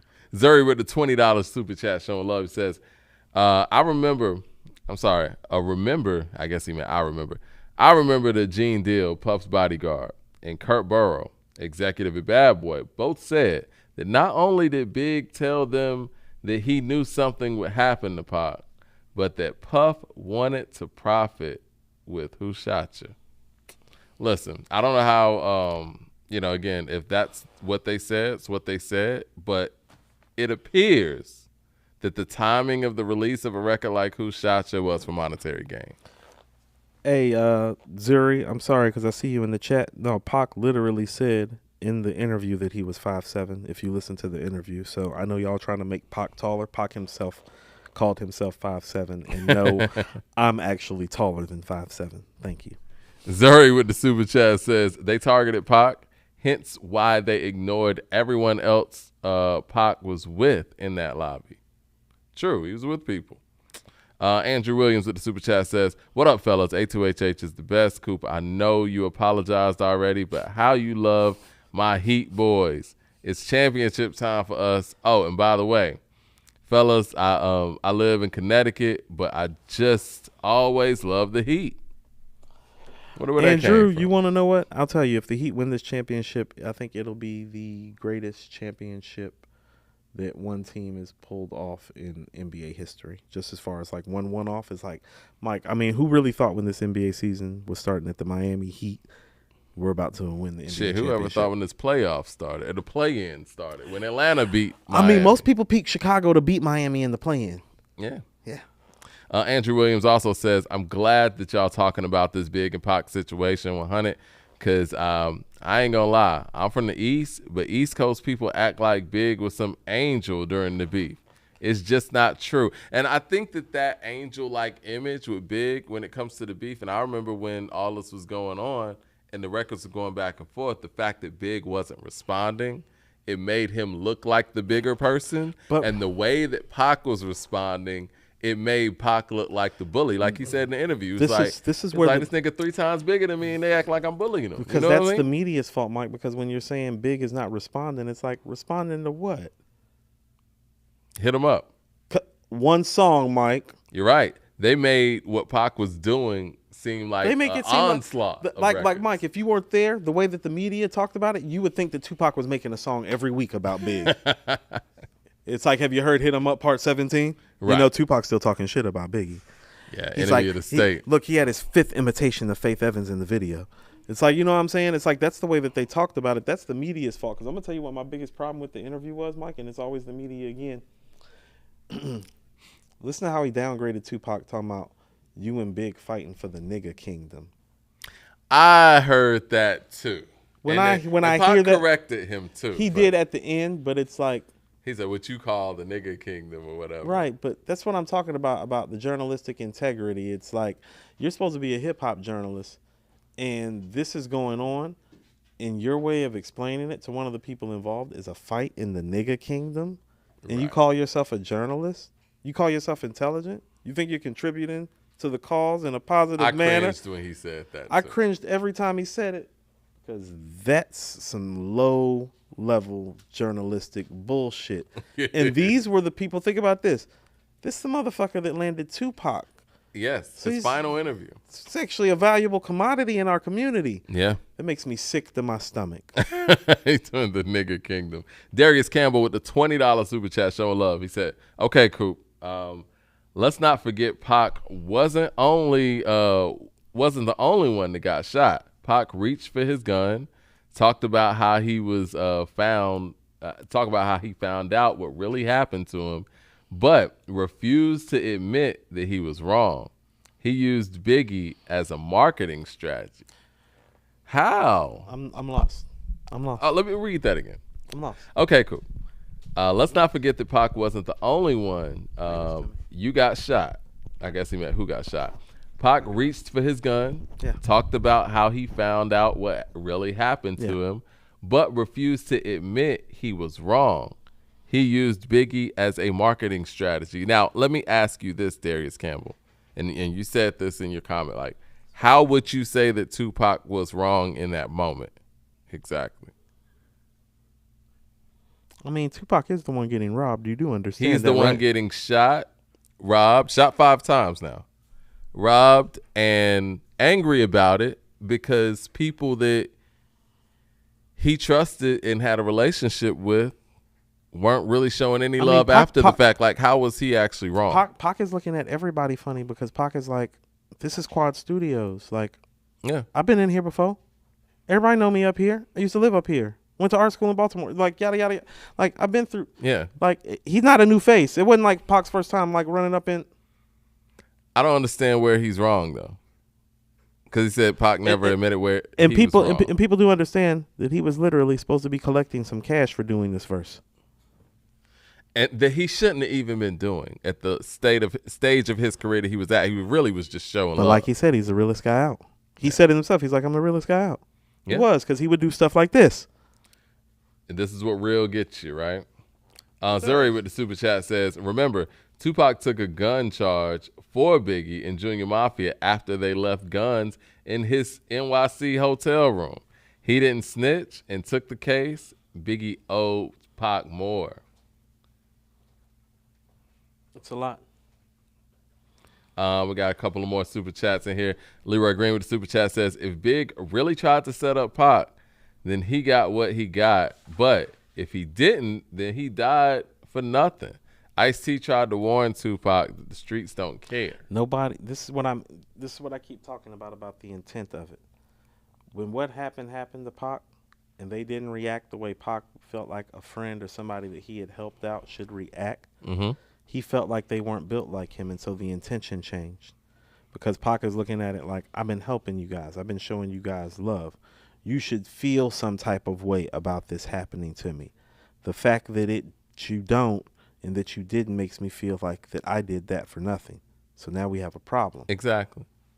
You know, why is that so hard for people to understand? And I think people need to go listen to the interview also. But, and I said this yesterday when we were talking about this, Pac was the kind of guy where he's going to give you his all, and he expects the same thing on the other end. And when he doesn't get that, he has a problem with that. And there's nothing wrong with that. Mike, I'm the same way. Yeah. My wife's the same way. You know what I'm saying? Like, but you have to realize that everybody's not like you. You know what I mean? Yeah, But for a person to feel that way, that's not a problem. If you don't reciprocate with me, it's like, yeah, we probably gonna have a problem. It's like if I done like, let's say Pac then over the course of 2 years prior to Big getting signed, gave Big about $10,000 worth of clothes and $20,000 worth of cash, and then had Big up on stage about 5 times. Pac is looking at that like, I'm helping you get your life started, brother. Yeah. You know what I'm saying? And like, so, and I'm not asking you for anything. Somebody tried to take my life. Yeah. That doesn't excite anything. A brother that's helping you get to your greatness and something happens to me, that doesn't make you want to bust a move. It's like, yeah. And I'm not even asking you to run down, but damn, come to the hospital or come to the jail. Yeah, that's holler at a nigga, right? That's the Don't human. put out a record called Who Shot You. That's the Don't human, do that. That's the human condition, and that's why I'm telling people it's like, okay, so let's look at it. Even if that record did get made before that happened, like I said, Mike, it's either manslaughter or murder because the intent couldn't have been good. Yeah. Because if it was floating around before then, just off of what happened and how it happened, and when Pac started talking, they should have been like, yo, pull the record. Exactly. Out of fucking respect. You know what I mean? Like, and so there's obviously no, like, Mike, let's call it what it is. They didn't pull the record because they didn't respect it like that. Exactly. Or they were too, or Mike, or they were too enamored with the money and the fame and the clout that they were receiving that Tupac was already familiar with, which is what he was kind of speaking to when he's coming out. He's like, man, he pretty much telling, he's like, man, these niggas just got rich. As great as that record is, as great as Who Shot You is, Ready to Die is a great album. They didn't need that record like that at that time. They didn't need that record in February of 95. He didn't need that. It wasn't on the album anyway. Here's what I tell you. Think about this. If Who Shot You is that great, why didn't it get repackaged and re-released with One More Chance remix? Yeah. It got put out like it was a damn message. It got put out like a message, man. It did. Peter Parks to the super chat says, Top Dog, another great show. Top Dogs, that is. I thought he was talking about K-Dot and them. Shout out to Top Dog, man. He did a great job with Kendrick's career. Zuri with the super chat says, Biggie also dissed Tupac in Jay-Z's Dead Presidents video, saying, who shot you, and laughing. All this before Hit 'Em Up, by the way. Everyone was throwing subs while Pac was direct. It's true. But, you know, when you're direct, I guess you get looked at as the bully. Frank Wizard with the super chat says, is it weird that Big was never on Strictly for My Niggas and Me Against the World, and Pac wasn't on Ready to Die? how didn't they get in the both together? I'm sorry, how didn't they get in the booth together and make fire? I don't think it happened that way. I mean, at the end of the day, you got to look at Pac's schedule. You know what I noticed when you and music. I was about to say, when we were doing our verses, I realized that Tupac didn't do a lot of features. And I think a lot of that is because he was doing film. Mm-hmm. And so Pac wasn't really everywhere doing features like Biggie was, but still has the catalog that he has. But also, too, wasn't from New York, really. And so wasn't, like, in that 5 boroughs of, like, doing all that. Back then, that wasn't really happening. Right. But yeah. I mean, to be honest with you, when I first started hearing, like, that mid-90s stuff, like 94, 95, 96, like, that was the first time that I think we really heard stuff like that. Like, when Nas is on G-Rap's Fast Life, and you're hearing Raekwon on Mobb Deep, and then Ray and Ghost at the end. Like, when you're hearing all those guys do that, it's like that was different. That was part of the turn. Pac wasn't part of that, because in Pac's mind, Pac's like, when I get done making this album, I'm going to the movie set. And when I get, yeah. Well, I mean, New York and the East Coast was collaborating with each other. But West Coast was collaborating with each other. The South was collaborating with each other. We didn't get a lot of that cross-platform. But you got to think, stuff. He's in Oakland with Digital Underground. Exactly. So Hollywood, you know what I'm saying? Right. Back to the yo, Hollywood. Back to the yo, Hollywood. Yeah, it's just easier for him. He going to New York to do a feature, to do business, to do a show, not to kick it. Yeah. I mean, I think even when he was in New York, he was filming, right? And then he did a feature while he was up there filming. Right. Yeah. So he wasn't just there for, like, the giggles. You know what I'm saying? Right. So it's like the stuff that you hear, it's like, oh, Tupac was out here shooting dice today. It's like, yeah, but he just left the movie set. Right. Or he just left the studio. When you're seeing him take down the vendor stuff, you want to know why he's taking down the vendor stuff, bootlegging his shit? Because he's never in the city. Yeah. Yeah. Zuri with the super chat says, Leroy, you need to stop. There's 3 interviews where Pac directly says that he believes that Biggie knew what would happen. He never said Biggie himself set him up. Right. That's a fair point, too. That's fair. He never said Big set him up. That's what I'm saying. They're actually saying that, changing the narrative of it all. Darius Campbell with the super chat says, Pac found out why he was robbed and who did it. While he was locked up, instead of him saying that he was wrong by blaming Big, he kept the lie going to sell records. Well, I would revert back to what Zuri said. He never said those guys did it. You know what I'm saying? Like even on No More Pain, Mike, he didn't say Biggie shot me 5 times. He said Busters shot me 5 times. Yeah. You know what I'm saying? Man, Max with the super chat says, didn't Biggie go see Pac and Pac's people told him to leave the hospital? I'm not taking sides, but Pac was moving crazy. Is that true? Did that happen? Because that's the first I've heard of that. I think that's more of a Napoleon question. Because I know Art of Dialogue does like a lot of Tupac timepieces. I mean, maybe there's some interviews on that, but yeah, I've never heard that. Zuri with the super chat says, Tupac didn't need Biggie to sell records. He was already outselling him. He had a #1 while in prison. Stop it. And you know what? And I'm going to have to run with Zuri on that one because he was already selling records before any of that. He didn't need that to sell. Yeah. Like, Mike, that's where you're right. It's like he really didn't even need to be there to do a feature. Mike, you understand he just got done doing a movie with Janet Jackson the year before? Exactly. Come on, guys. We talking about keeping something going to sell records. This man was in a leading role with Janet Jackson. This man was in Juice. This man was doing Above the Rim. We talking gold. Come on, guys. We're talking gold and platinum singles, multi-platinum albums, movies that are selling out theaters across the nation. Like, there's literally, Mike, he's the first guy in rap that we really saw, like, do it like that. It's like a lot of guys were like around it, but like, here's the thing about it, and this is what I'm saying. There's no disrespect to LL or Ice Cube or Queen Latifah. Pac a different type of star, Mike. Oh, yeah.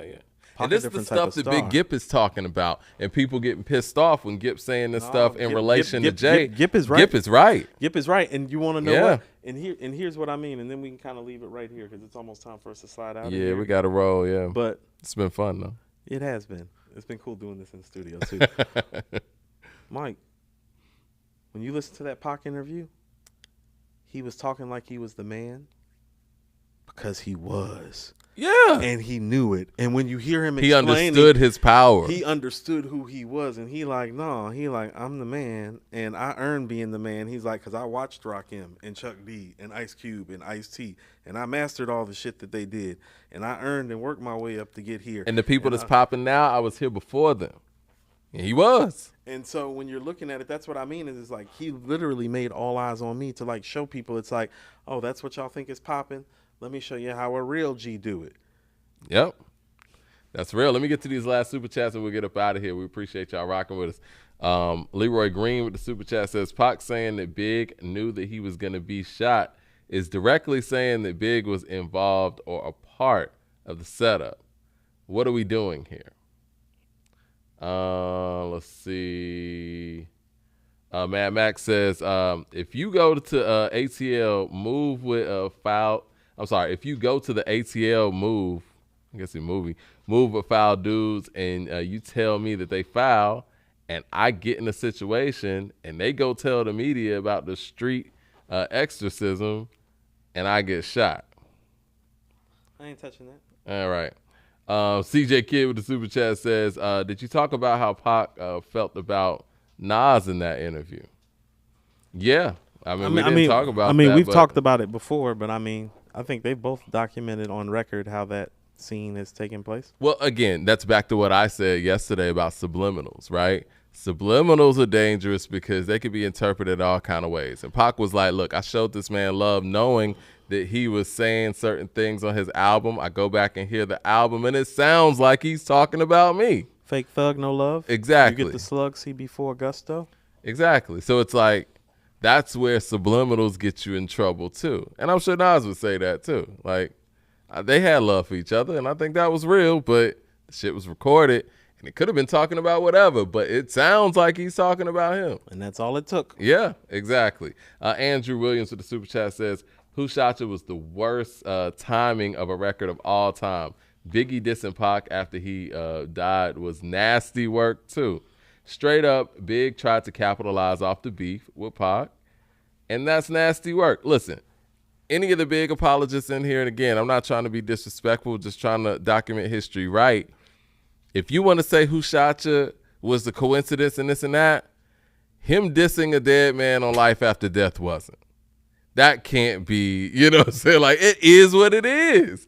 The man was dead. So you want to sit here and say that from September to March, when Life After Death came out, all those songs were created before then? Are we playing that game too?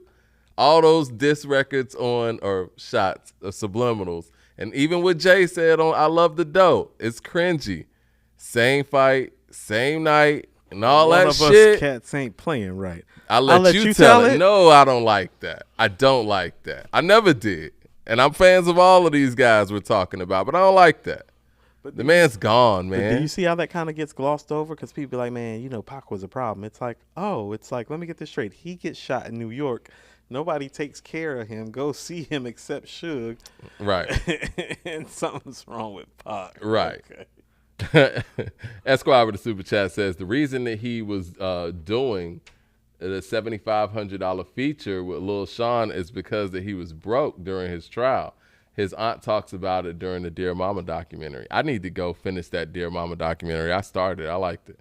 Zuri with the super chat says Biggie had 11 months to see Pac, and he didn't. Facts. All right. Well, I guess on that note, man, I think we got one more super chat, and we're going to get up out of here.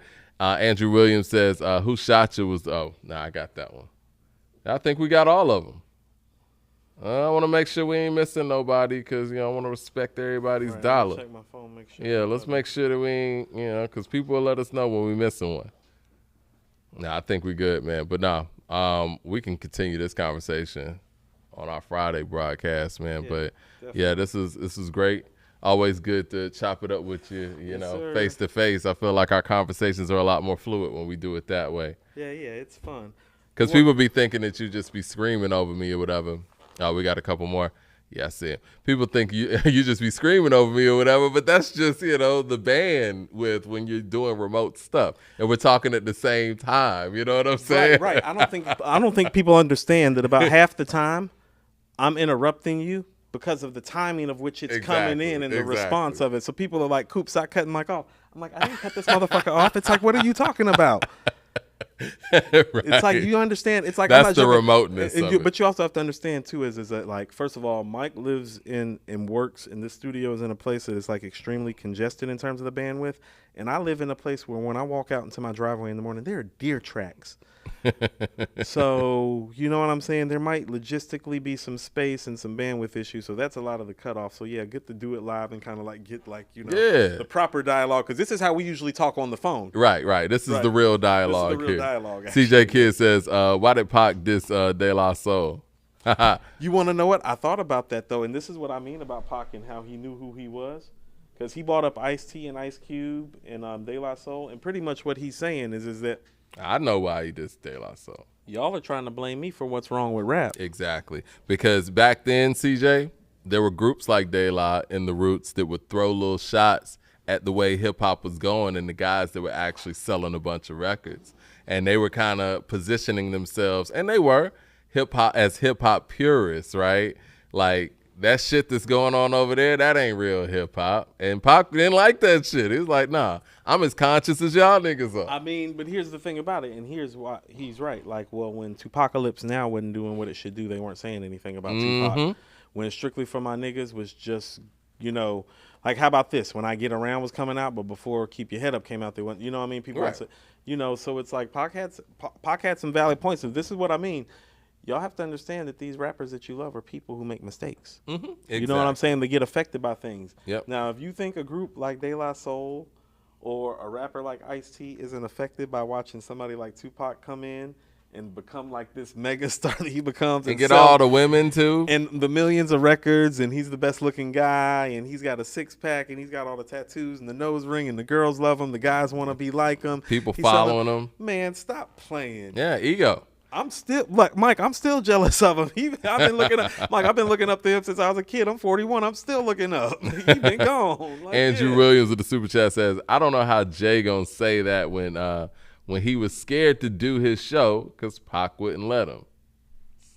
Hey, you know, that's a whole nother subject. I think that's where we'll leave it today. All right, and we'll leave it at that. We appreciate you guys. Hold on, Juneteenth event. Yes, Juneteenth event. I'm gonna let you handle it. No. Juneteenth event is going to be June 17th here in Atlanta, Georgia, Metropolitan Funhouse, right? Metropolitan Funhouse, 1959 Metropolitan.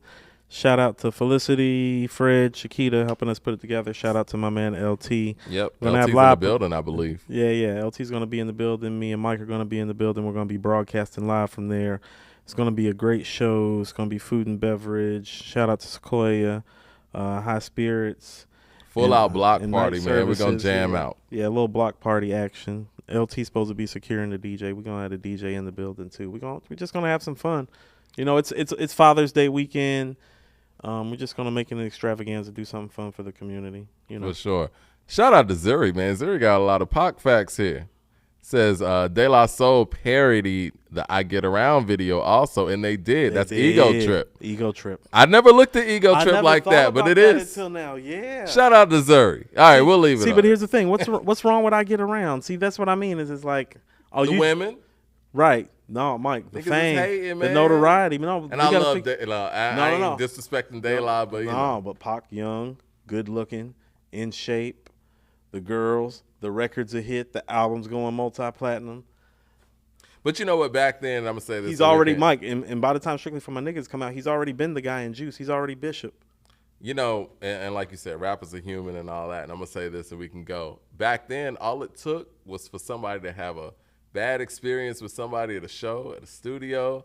Like, oh man, that nigga think he's whatever, and then niggas go to video, go to record, and it's a whole misunderstanding. That's all it is. But, all right, appreciate you guys. Holla at y'all Friday.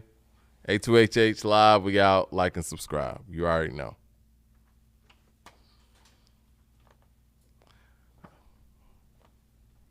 I forgot I could end it on my end.